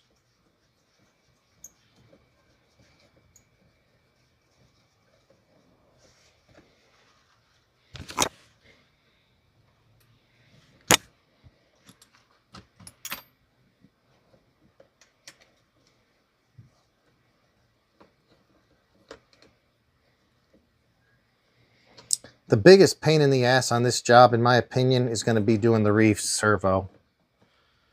The ESC shouldn't be bad as long as we can find a way to fit it somewhere. And he did buy a mount for it, so hopefully they figured that out already. Servo, getting the servo to fit, getting everything to get centered, to line up. Plus he has two different servo savers actually. Two different brands. They're both aluminum, so I'm just going to look at them and see which one looks better. But the servo saver, is, in my opinion, is going to be the bigger pain in the butt. Just because they take some adjusting sometimes to get them right. Where everything else is pretty much just plug and play.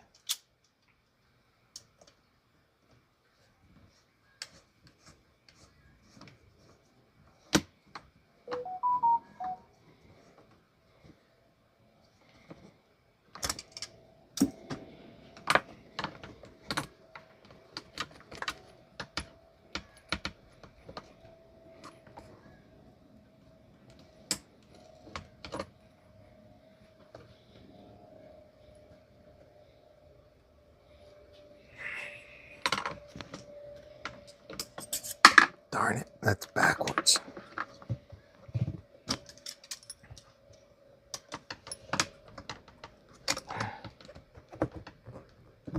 Put the steering rod on the wrong side of the little bracket for it.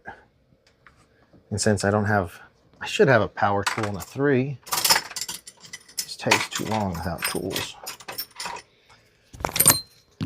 No power, maybe this is one.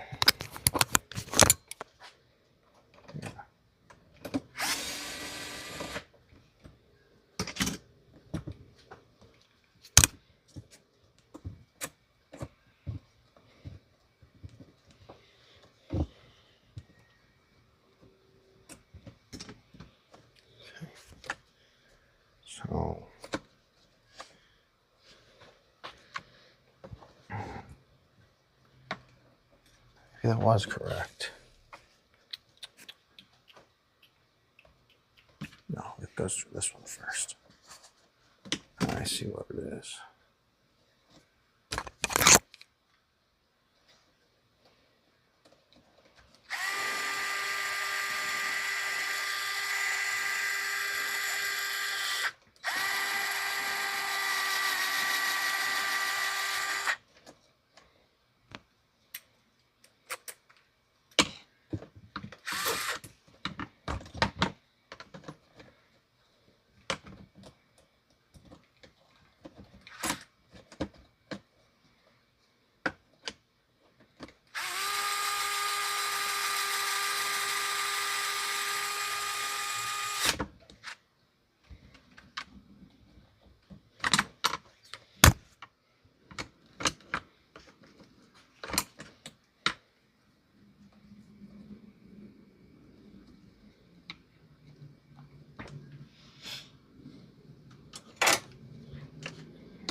Gonna have a bit more of some snacks back here.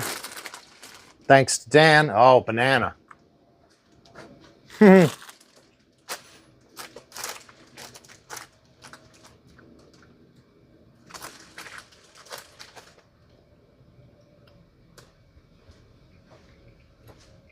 that stuff's good.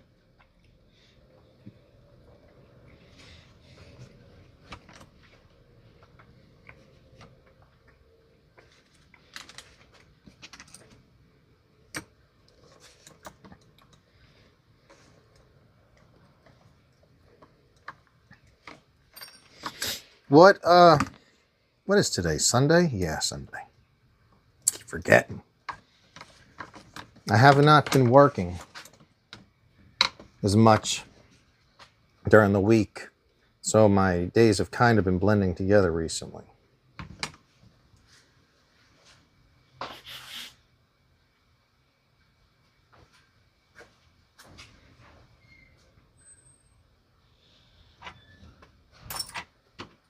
Come on.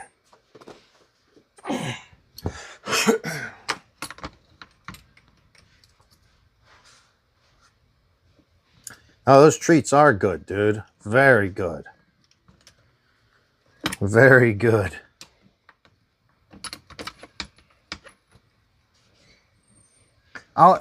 Dan, have you ever been here to America? Is there something like...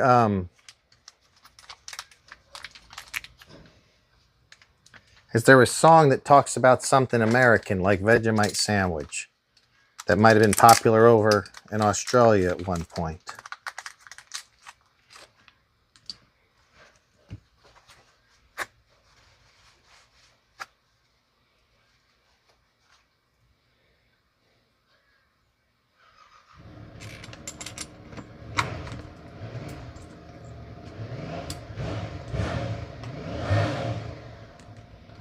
Well, somebody's warming up a motorcycle out back.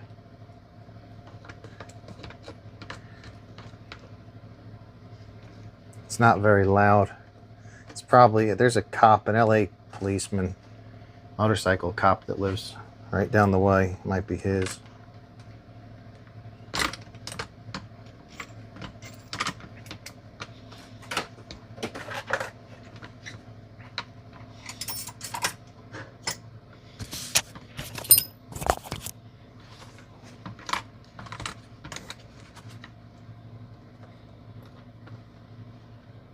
This is a real pain in the butt.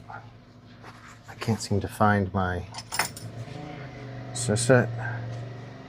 There we go.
Okay, I got that top one started.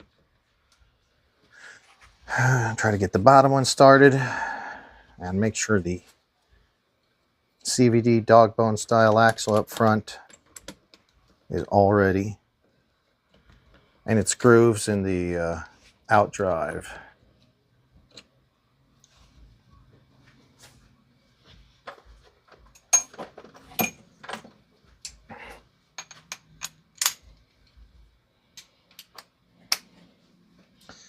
We're going to do a comparison on the, I know it's not all about the looks, but these hot racing ones definitely do seem to look better.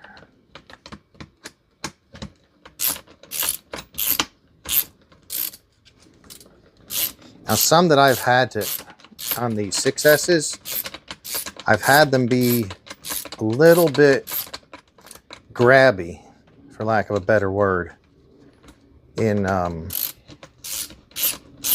until they break in. The pillow balls don't seem to be just, is that straight or not? That's not in.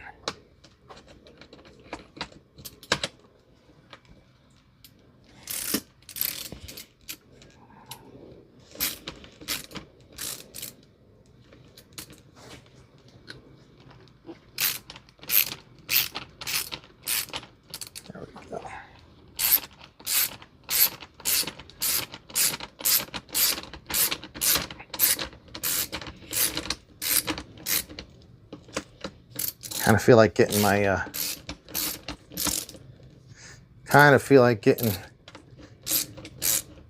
my power tools out for this damn job.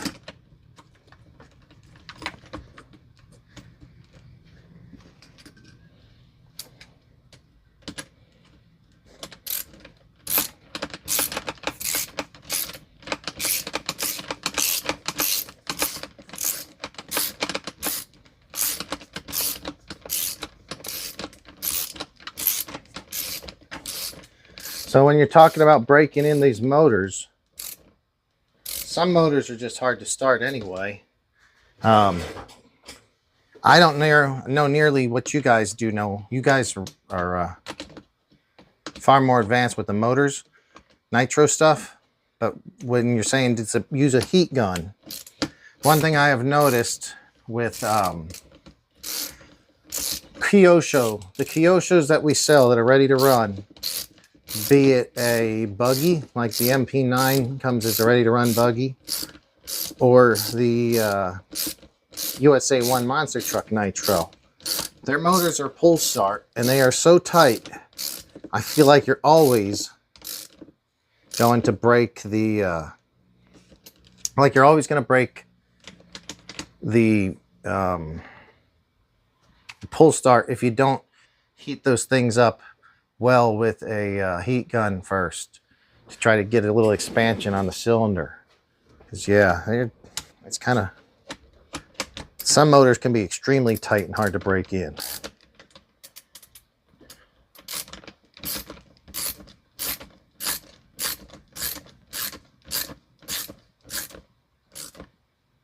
There she goes.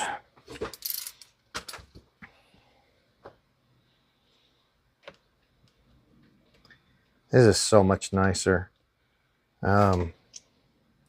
These will do the trick, but on a hard crash, it will break right here, split wide, and the pillow ball pulls through. On this, it's just, if the pillow ball were to pull through here, it couldn't. It would break out of this first. But the main thing, especially with the 6S ones, these damn things back out all the time, causing a whole lot of this. You can see it's back and forth. So what you want to do is put these in, and you adjust the tension on the pillow balls. If off, yeah, I don't know. I think the pillow balls might be on the Mugens as well. I don't know if they are on offness.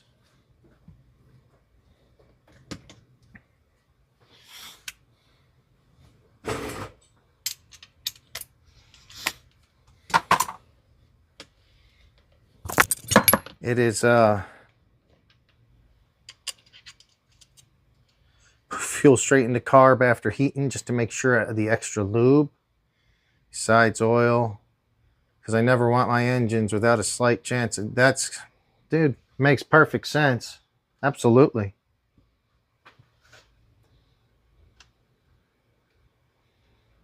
I'm putting a little bit of grease on this. It'll just kind of get, some of it'll get pushed in there and make it to the pillow ball. It's a double-edged sword because it can also collect sand and grit. But I think we'll probably be okay. Worst case scenario, we wear out a pillow ball. That's going to take hours and hours and maybe years, who knows. So tightened it way up, and let's back it out. It's nice and loosey now.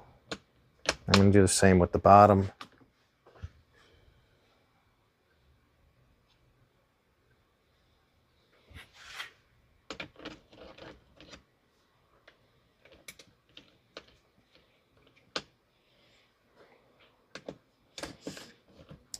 I would say it happens in our hobby shops at least 2-3 times a week. If not, yeah, 2-3 times a week. People will come in with an older nitro and they'll have never had a nitro before. And they'll be like enamored by it because it does look cool. It's like a nitro buggy. But when they find out, when I tell them, when was the last time you ran it? And they say, I don't know, I just got it. I said, well, the motor spin over. I don't know.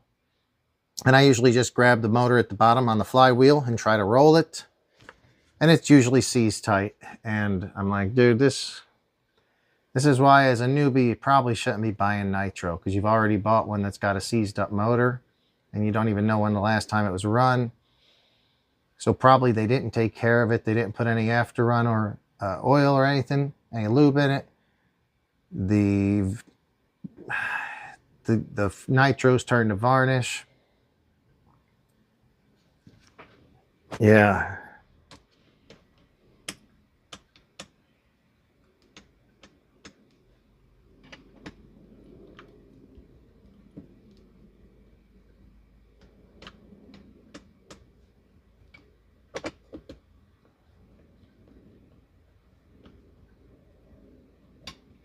All right. So the final adjustment on those is going to happen. That's so funny that they go in that deeply. They're just a lot bigger than the other ones.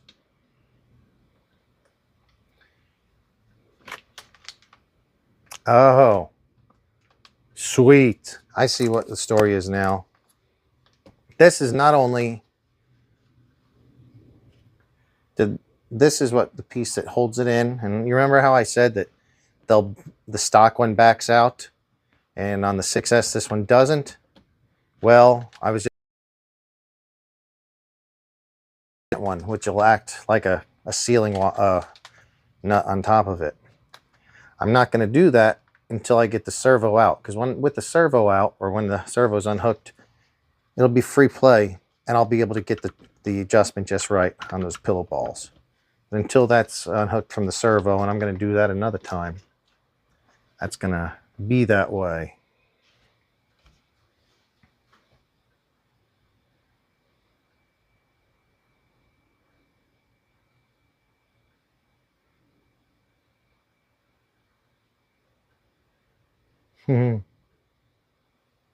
Yeah, you're off as a pillow ball as well. Okay. Yeah. That's fun. I think this one doesn't feel like it has much oil in it right now. I'm going to turn it so you guys can kind of get a front view of it.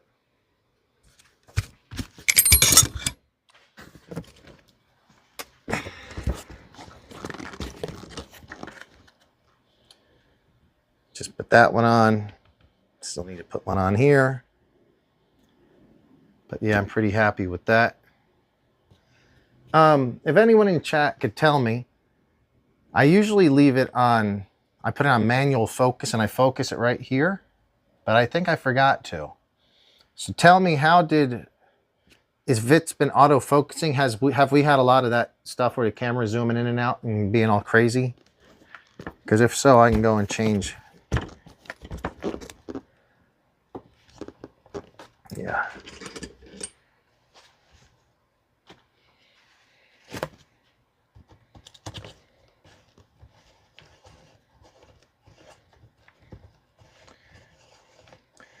Yeah, I guess with there's a pillow ball or C-hub styles. The C-hub, or at least camber link style. I don't know what you would call it actually. I have no problem with pillow balls. I know some people find them hard to use, but it doesn't seem like it. Picture is good. Thank you very much, Dan. Thank you. Thank you.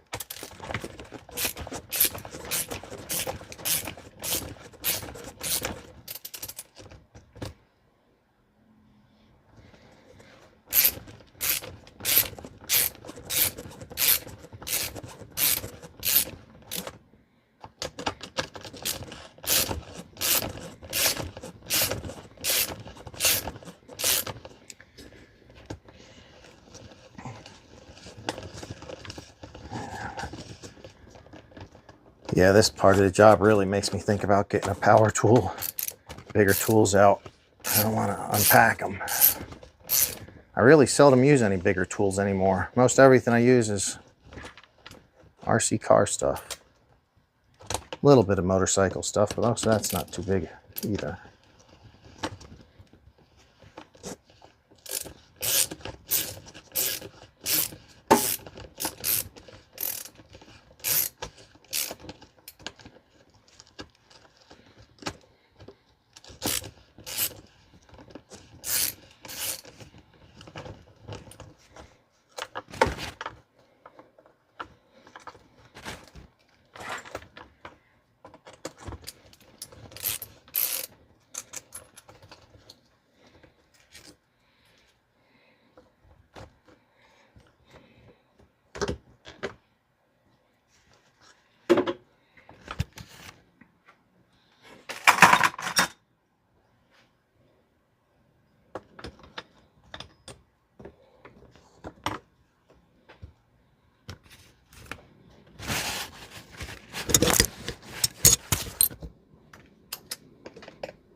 So Dan is going to the track, tried a new triple and back section. That's going to be, I assume that's the track that they had just redid for the Nationals.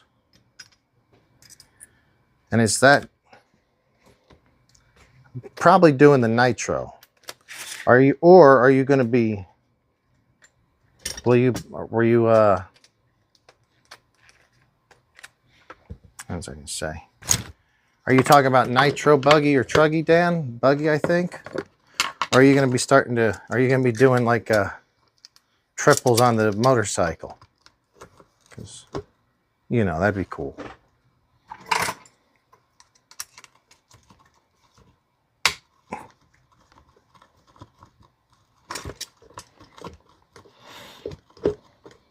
Buggy, yeah.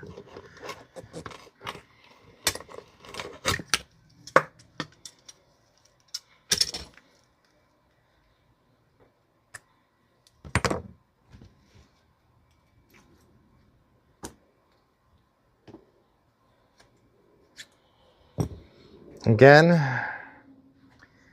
I still think they should probably give you new bearings. Yeah, they should definitely give you new bearings.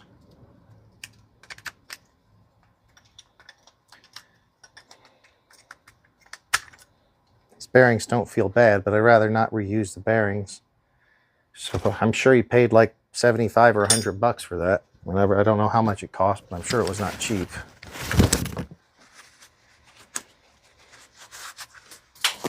Let's drop the bearing.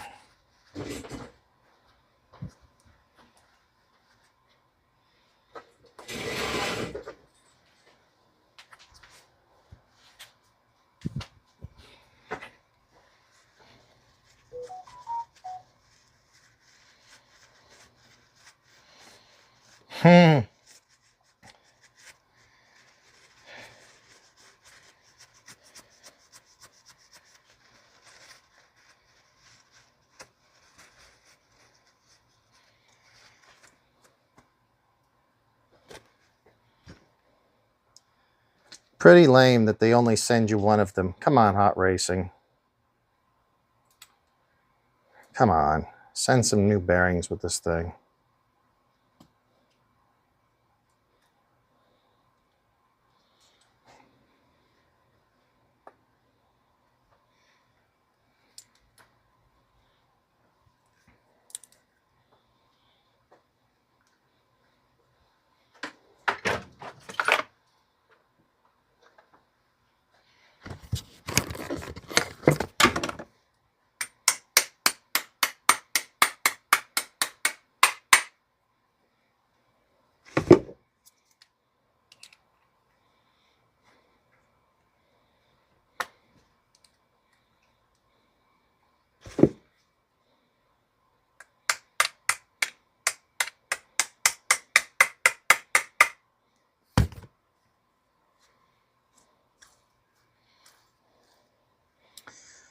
Yeah, we've got a track here that people use. It's more of a buggy and truggy track. Some people have tried it with the Promotos with some limited success. It would be fun to do. I wouldn't mind trying it. I actually have not driven on a track, so I really should get out there and do that. Not with a, I've driven on track, just not with a Promoto yet.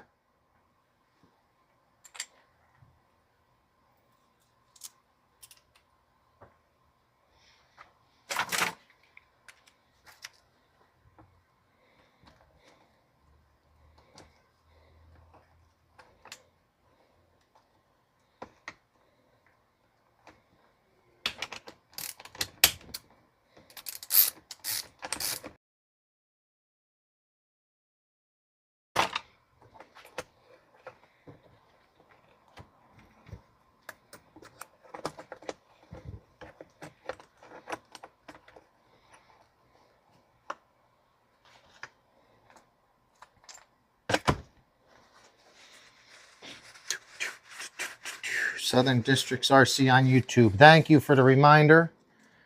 Let me put that down, Southern District RC.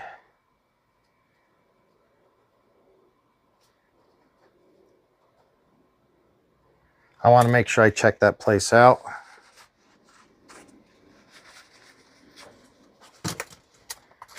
All right, tough to use the buggy. Yeah, it's going to be tough. I think if you did it, I mean, it'd be fun to take the motorcycle out and hit some jumps with it. But literally getting it around the track. Oh man, this is bent.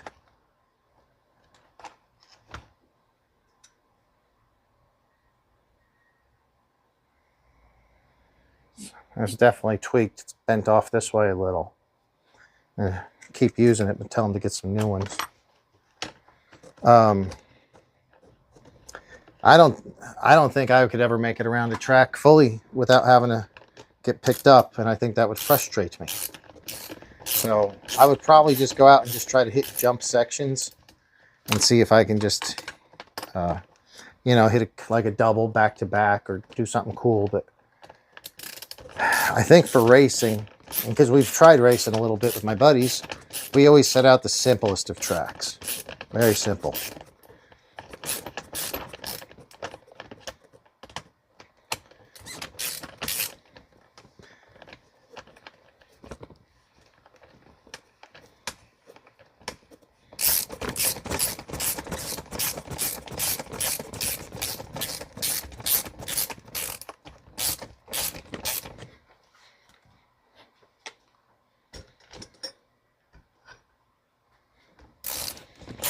Often a guy says, what is the yellow and black bike I see in the background? Is that this one here that we're talking about? Because I have a yellow and black bike right here, but I don't know if you can see that one. The real one or the RC one? Often a guy, real one or RC one?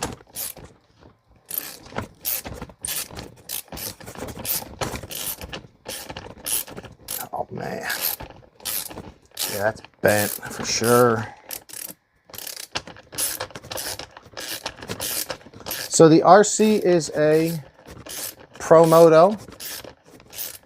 I'm almost done with this as much as I'm going to for this show today anyway. I'll pull the Promoto out in a second.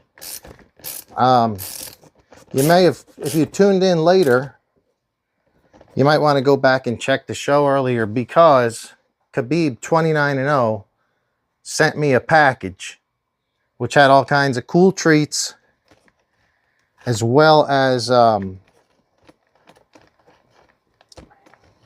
that pin fell out. Oh, that's frustrating. I gotta back this off again. Sent me all kinds of cool treats, and he sent graphics that we're going to try to apply to that too. So yeah, that is Losi Promoto. Had a couple of them in here. At the beginning of the show, we were actually working on Promotos. That's how the show started. But I finished that up pretty quickly. Ah, darn. It's a pain in the butt.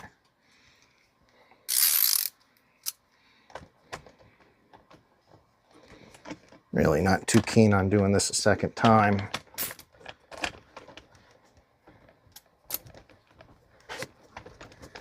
Come on, let's go.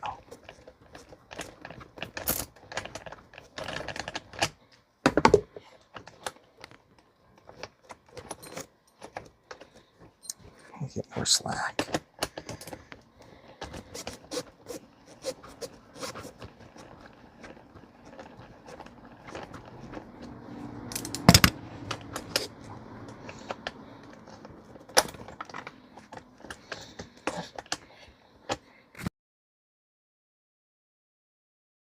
Come on. I don't got time for this time wasted. Ooh. Kind of glad I saw it though. Look at this, guys. Look at how far the pin is almost totally out that way. So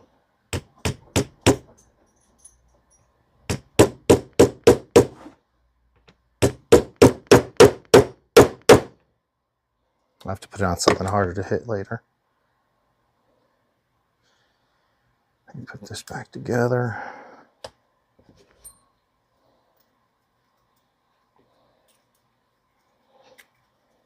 This is a very gritty, filthy. This thing has been at the beach so many times.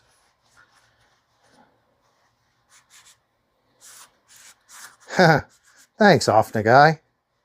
Thank you. If you want, you could, if you want to, we could call you Offna guy, or we could call you by your name, whatever you'd prefer. I know some of the guys by name now. I'm just going to walk off stage so I can hit this against something harder than what I have here. I'll be right back.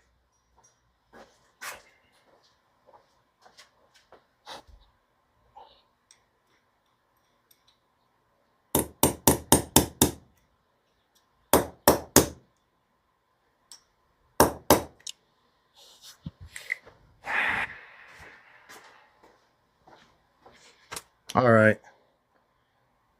Pretty much even. Pretty much even. We still need to replace those in the near future.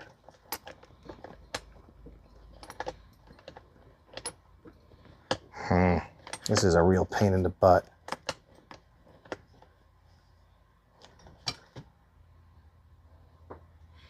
Master the RC dirt bikes and work out the best way to turn them. Makes it so rewarding. Yeah, oh man, I agree with you. They're so... And they do take some time to master.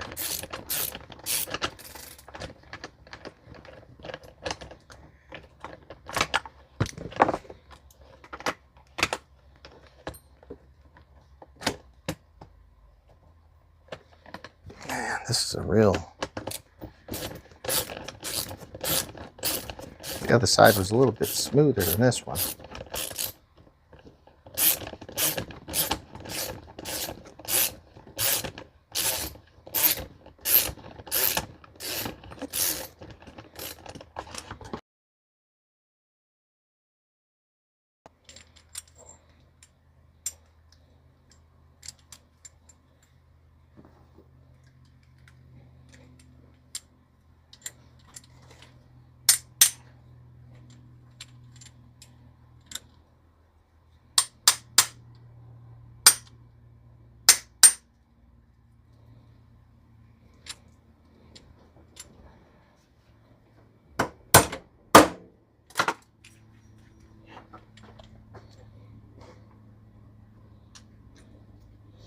That's what I should have done the first time, was put this part together, because this will hold the pin from falling out the back. But I was like, I can save it for later, and it ended up costing me way more time, so I had to take it back off. So guys, learn from my mistakes.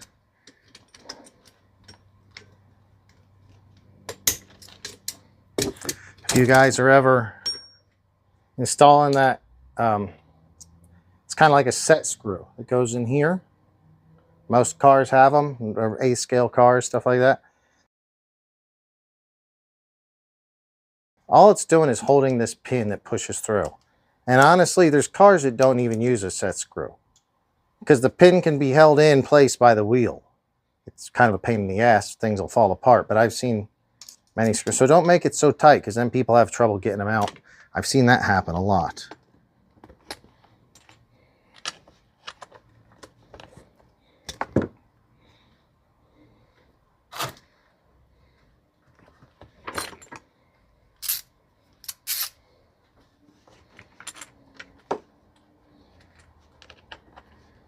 There's a video, Losi at the track.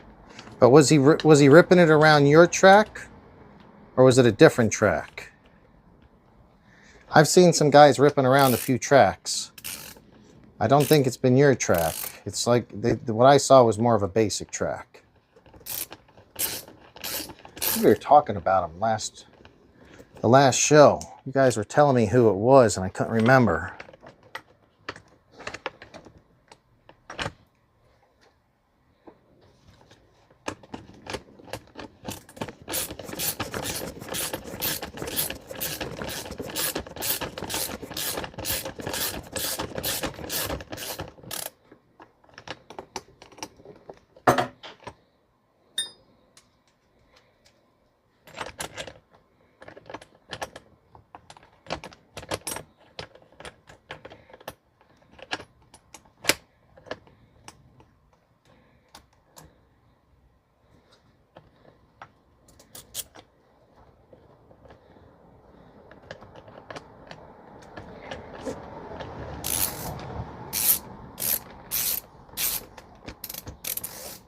Somewhere in the US was hitting them.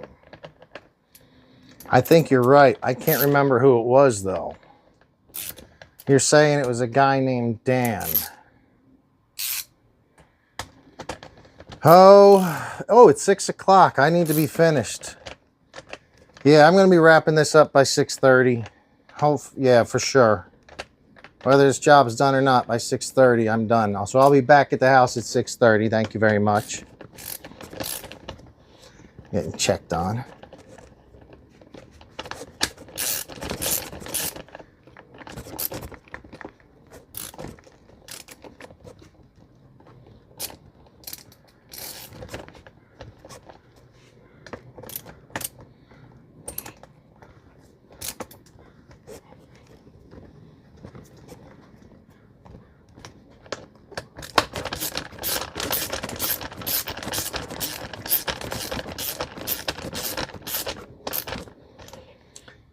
Hey guys, yeah, I know it's dinner time. It is. I think at the beginning of the show, we were experiencing some buffering issues.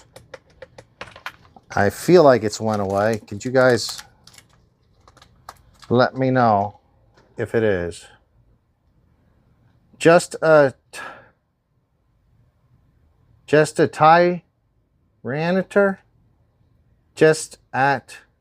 I'm sorry, I'm probably saying your name wrong. Just a Tyranitar. Just a trainer, maybe? This is a Kraton 8S. Kraton 8S, and we are... I have a lot of stuff to do to it. This is not mine, it's my friend's. Doing a little work for him. We're currently putting the Hot Racing triple support steering blocks in it. But then, yeah, he's also got a brand new REEFS. Check out this big boy. 1,000, almost 1,100 ounces of torque. So badass. And a Hobbywing Max 5 as well. So, if you guys want to see more of this kind of stuff, tune in when we do our shows Friday. If you're new to the channel, we usually just do shows Friday. But I had something special come in from great friend of the show, Dan, also known as Khabib29and0. He was very kind to send me a package. So wanted to get some stuff done. I also wanted to open that up. So he opened that up live on the show earlier. If we could get anybody to subscribe today, that would be so freaking awesome. The channel's been going, it's growing, but growing very slowly. But I'm going to try. Keep trying.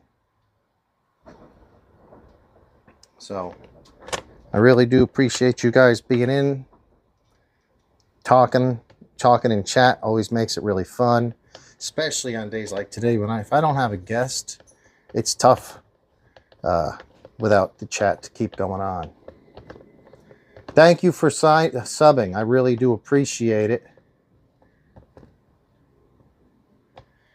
I do appreciate it, and I'm not sure how you want me to pronounce your name. Just Justat. That's just a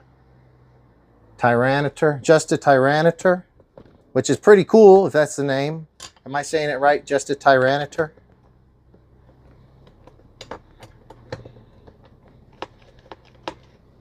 Okay. So guys, you can see, so I actually didn't hook up the steering linkage, which I should have not done on the other side, because you can see how nice and smooth it would be. But if you were to tighten this down just a little too tight, you have to force it to move. So you want it to be tight, but just loose enough that it moves freely. And that's exactly where it is right now. Yeah, let me pull this out of the way because I'm done with this for the day. And we're going to pull out the RM and look at the graphics kit one more time before we call it an evening in the shop. Guys, I really appreciate you all showing up. I hope you guys decide to subscribe, and if you haven't, because I know we've got some new viewers today. It's been a lot of fun. Said most views, this is the only vertical stream I've ever done. Most will not be. But when I'm working on something, maybe they're going to be vertical streams. But my Friday shows with guests are going to continue to be horizontal, regular setup.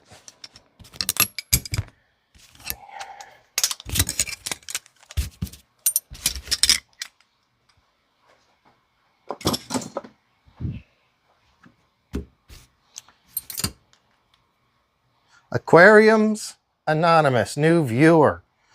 Thank you very much. We appreciate you showing up and spending some time here with us.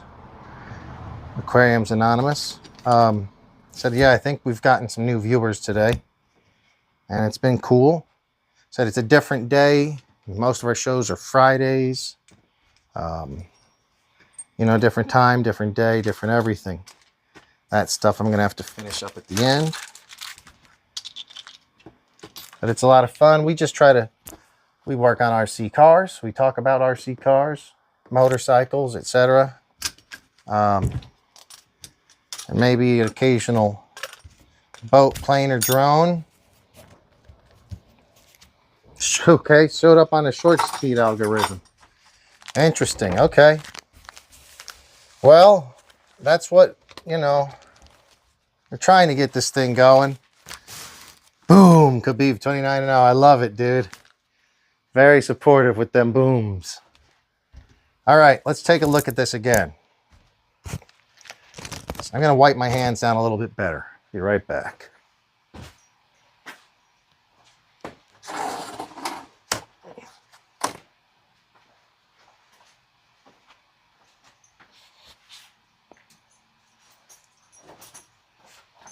I'm not sure if you guys ever use this stuff, but orange goop, natural citrus, waterless cleaner. So I'm pretty greasy and I'm down here in the garage with no water. So I do use this sometimes. I put a little in, hit the rubbing it. You will need a decent rag to get it off, but it works pretty well actually. I should have put a little bit more on there, but just get the majority of it off and do it again.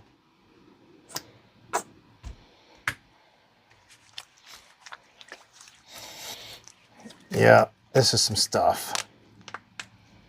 Yeah, now the garage smells a bit better as well. So it's nice to have water, but if you're out doing something, get your hands all greasy and whatever, that will do a pretty good job of getting 90% of it done.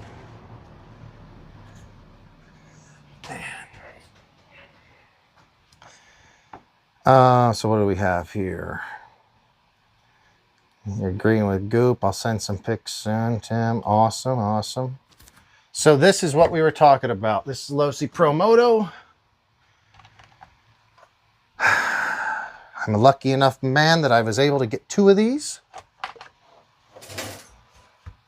These are just came out in June or July. And this one is kind of a naked.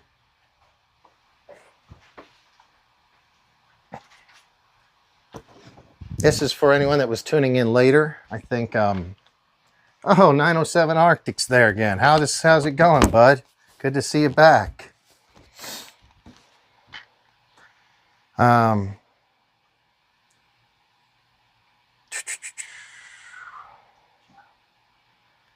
Often, either you choose that thing or you know something I don't. Yeah, username.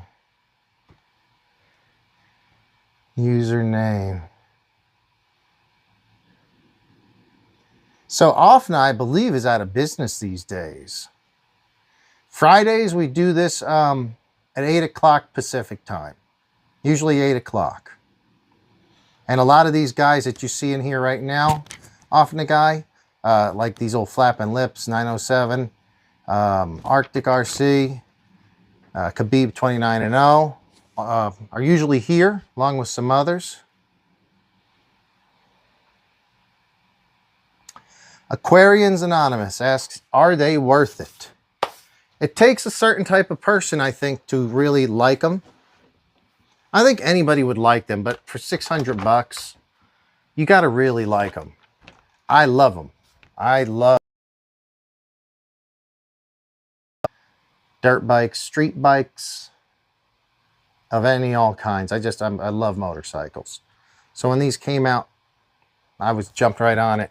Now they're not perfect, but I don't, that's okay that they're not perfect. I feel like they're more a scale realistic vehicle, kind of like a crawler, as opposed to, say, a Kraton 6S, which you could jump them 100 or 200 feet if you had a big enough ramp and a runway. You can't do that with these. You have to respect them somewhat, but they're absolutely awesome. It takes some time to learn them, but I've had a ton of fun with it. Just can't get mad when you have to go walk and pick it up sometimes. That's going to happen.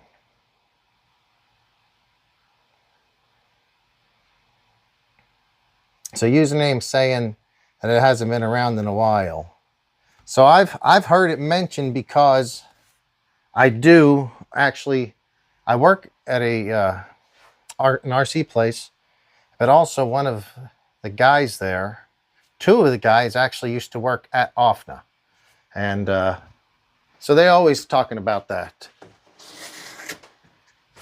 They talk about that old company quite often. They talk about it fondly.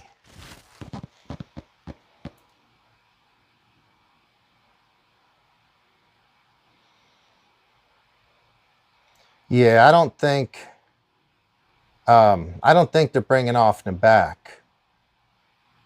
You can jump these. Yeah, you can definitely jump them and you can mod them for sure. Oh, you can get them from RC Power overseas today? That's freaking cool. I didn't know that. I'm going to look into that. Yeah, you're going to have to walk of shame with this thing. You're going to have to. But they're a lot of fun. And this one, you say, can you do modifications? So this one has a different rear swing arm, which has a much better adjustment situation. Much, much better. I have a Vidavon front brake. Works much, much better, but it's not 100% necessary. These old flapping lips, I think, has the Triel, which I kind of wish I'd have got that one because it seemed to be better. But this works very well. My buddy's got one as well that we were working on earlier today. This one, which has, I mean, I'll quickly go through it. Wheel, carbon fiber, I think it's a Triel wheel. The lower fork lowers are aluminum. Probably a, I don't remember who made his brake. He's got so much shit on it, like everything, all of it. Maybe too much. I should have brought the, I was gonna bring a, something down here to weigh these, since I had a whole bunch of them in the shop today to see what the differences are on their weights. So yes, motor wise, gearing wise, they're currently 2S, and probably the easiest way to do a 4S or a 3S conversion would be to get the Kraton 4S ESC. It looks like it's the exact same footprint. It fits in there correctly.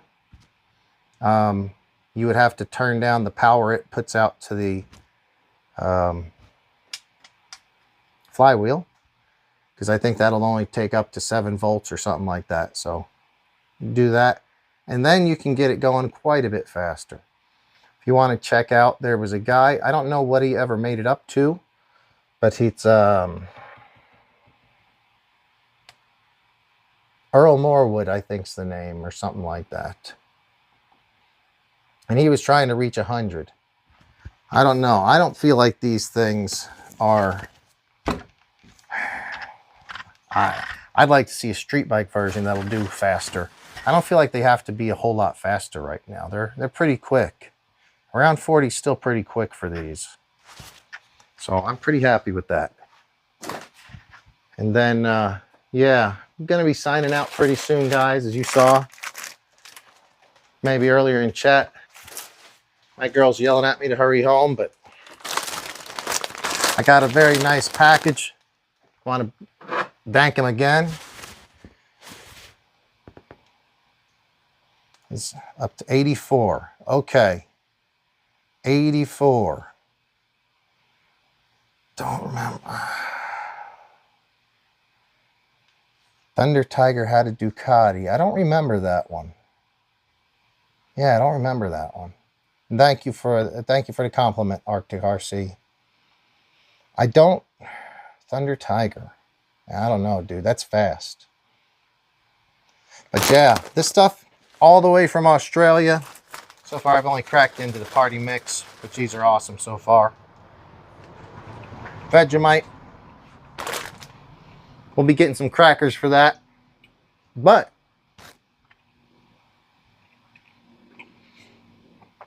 I think we'll talk to you later, 907. A fifth scale back 20 years ago. Damn, I'll have to check into that. I don't know that. I think so. You can't really see, but right here is a fender to a yellow Suzuki RM 250. Let's move it real quick. Yes, there's kind of see my dirt bike there. Part of it anyway. And then Dan saw that, and I think it made him think about this, which is a Suzuki sticker kit. And that Suzuki's kind of like a Ricky Carmichael replica version. So this was whenever there was a brand called Hart and Huntington, I believe. And then Ricky was later a part owner of the brand or something like that. These are made for the for one of the other motorcycles. But oh yeah, a lot of these are going to work.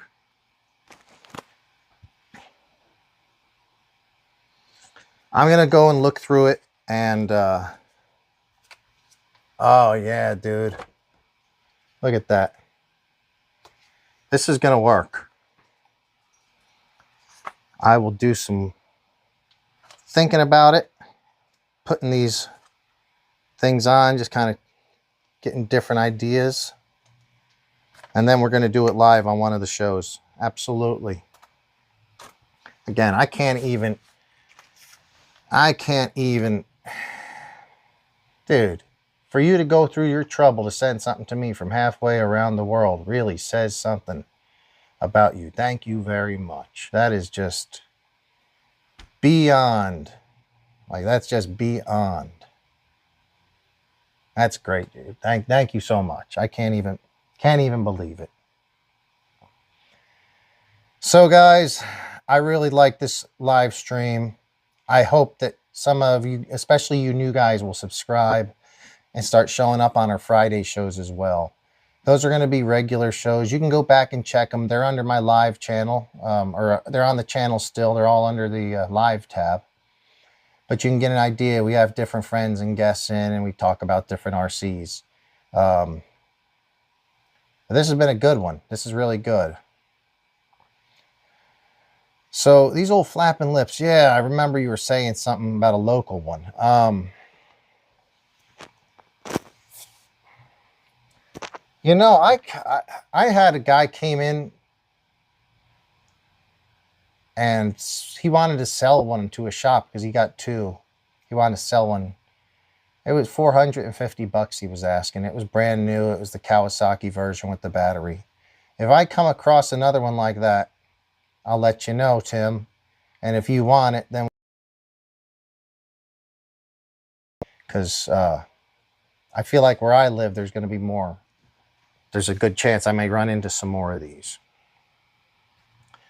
Yes, I absolutely want to do a duo cast.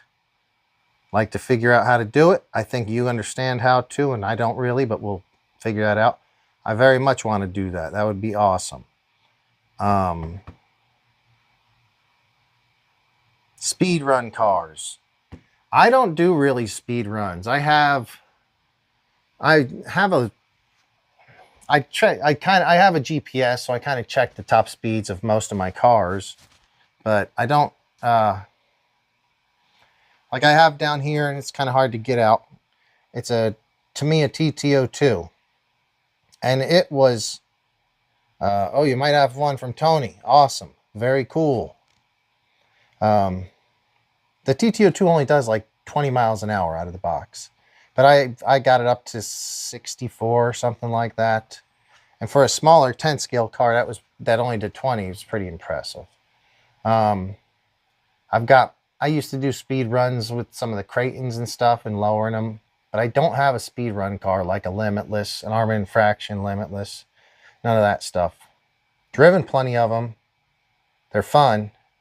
Habao makes a good one now as well, a good chassis, but I don't have any. But we can definitely, I know guys that are doing speed runs with 120 to 100. 120 is not really a problem. I've got a friend. His name is Redondo Beach RC. You might want to check him out. I think he just does Instagram. I don't think he does YouTube, but Redondo Beach RC. And I think his... Yeah, it's been fun because I remember when he started doing it and watched his experience levels grow. So that was really cool.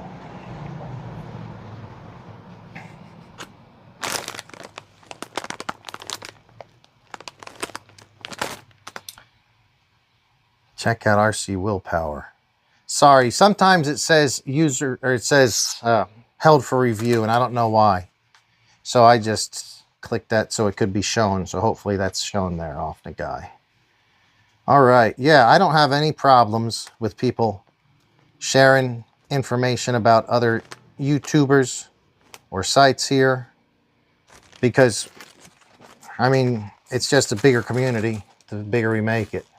And I'm not on all the time, so if you guys ever want to promote your own YouTube channels, or you've seen something cool on another YouTube channel and you want to talk about it, feel free. We're not going to be, you know, sticklers for that kind of stuff here. We're not going to try to be a pain in the ass and say, no, this is the only channel, because we know damn well this ain't the only channel. There's plenty of good channels. I just appreciate you guys even coming out. So 64 is moving. I got a 2-wheel slash setup pushing 60 to 70. But it's capable for 80 on 8S. It's capable for 8S. Yeah, I agree with you. We have a lot of people that'll come in the shop and they'll say, hey, what's your fastest car? And already it's like, well, they probably don't need the fastest car if they're asking me what the fastest one is. But I'll be like, the Limitless is about as fast as you want it to be. You got to build it. The XO1's 100 miles an hour. And then the Arrma makes a couple that are 80 right out of the box. But I always say, but almost all your driving will be between like 5 miles an hour and 45 miles an hour. Most people don't hit 50, 60, 70 very often. Not enough space to do it, for one. For two, if all you do is just have a huge parking lot and blast back and forth, it'll kind of get old. So most people are, you know, once they hit 45, 50 miles an hour, that's the majority of almost everybody's driving. Unless you want to do speed runs, and then for all means, go after it. So Aquarians Anonymous, I really appreciate you showing up tonight or today as a new person. Offna as well. Offna guy.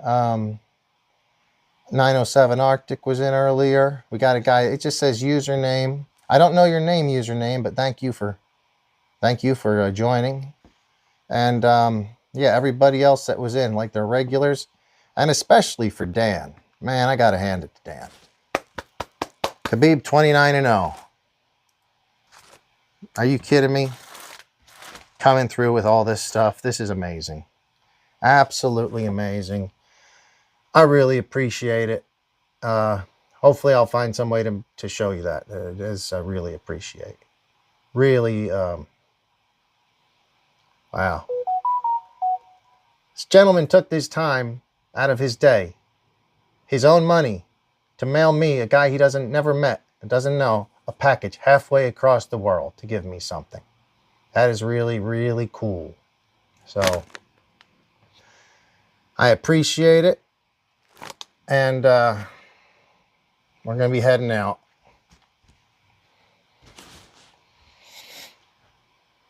Yeah, the guy who sent me this stuff is a Khabib 29-0 in there.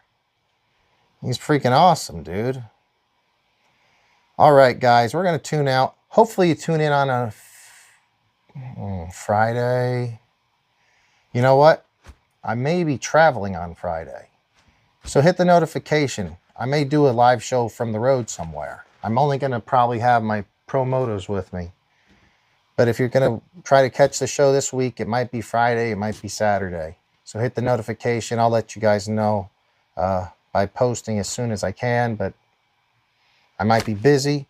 And yeah, you can also follow along the same name, JBRC Garage, on Instagram. It's easy if I set up donations. Yes, sir. You're right about that. I'm going to figure out how to do that eventually. I will figure that out. But I mainly wanted a place to just where we can just hang out. Don't need it to be a money-making operation. Just a place we can hang in the garage and talk and BS. So thanks, guys. I really appreciate it. I am going to call it an evening because it is 6:30 and I've got some places to be, which means home. I got to go home. All right. For me and Spike in the garage. Peace out. Thank you so much, everybody.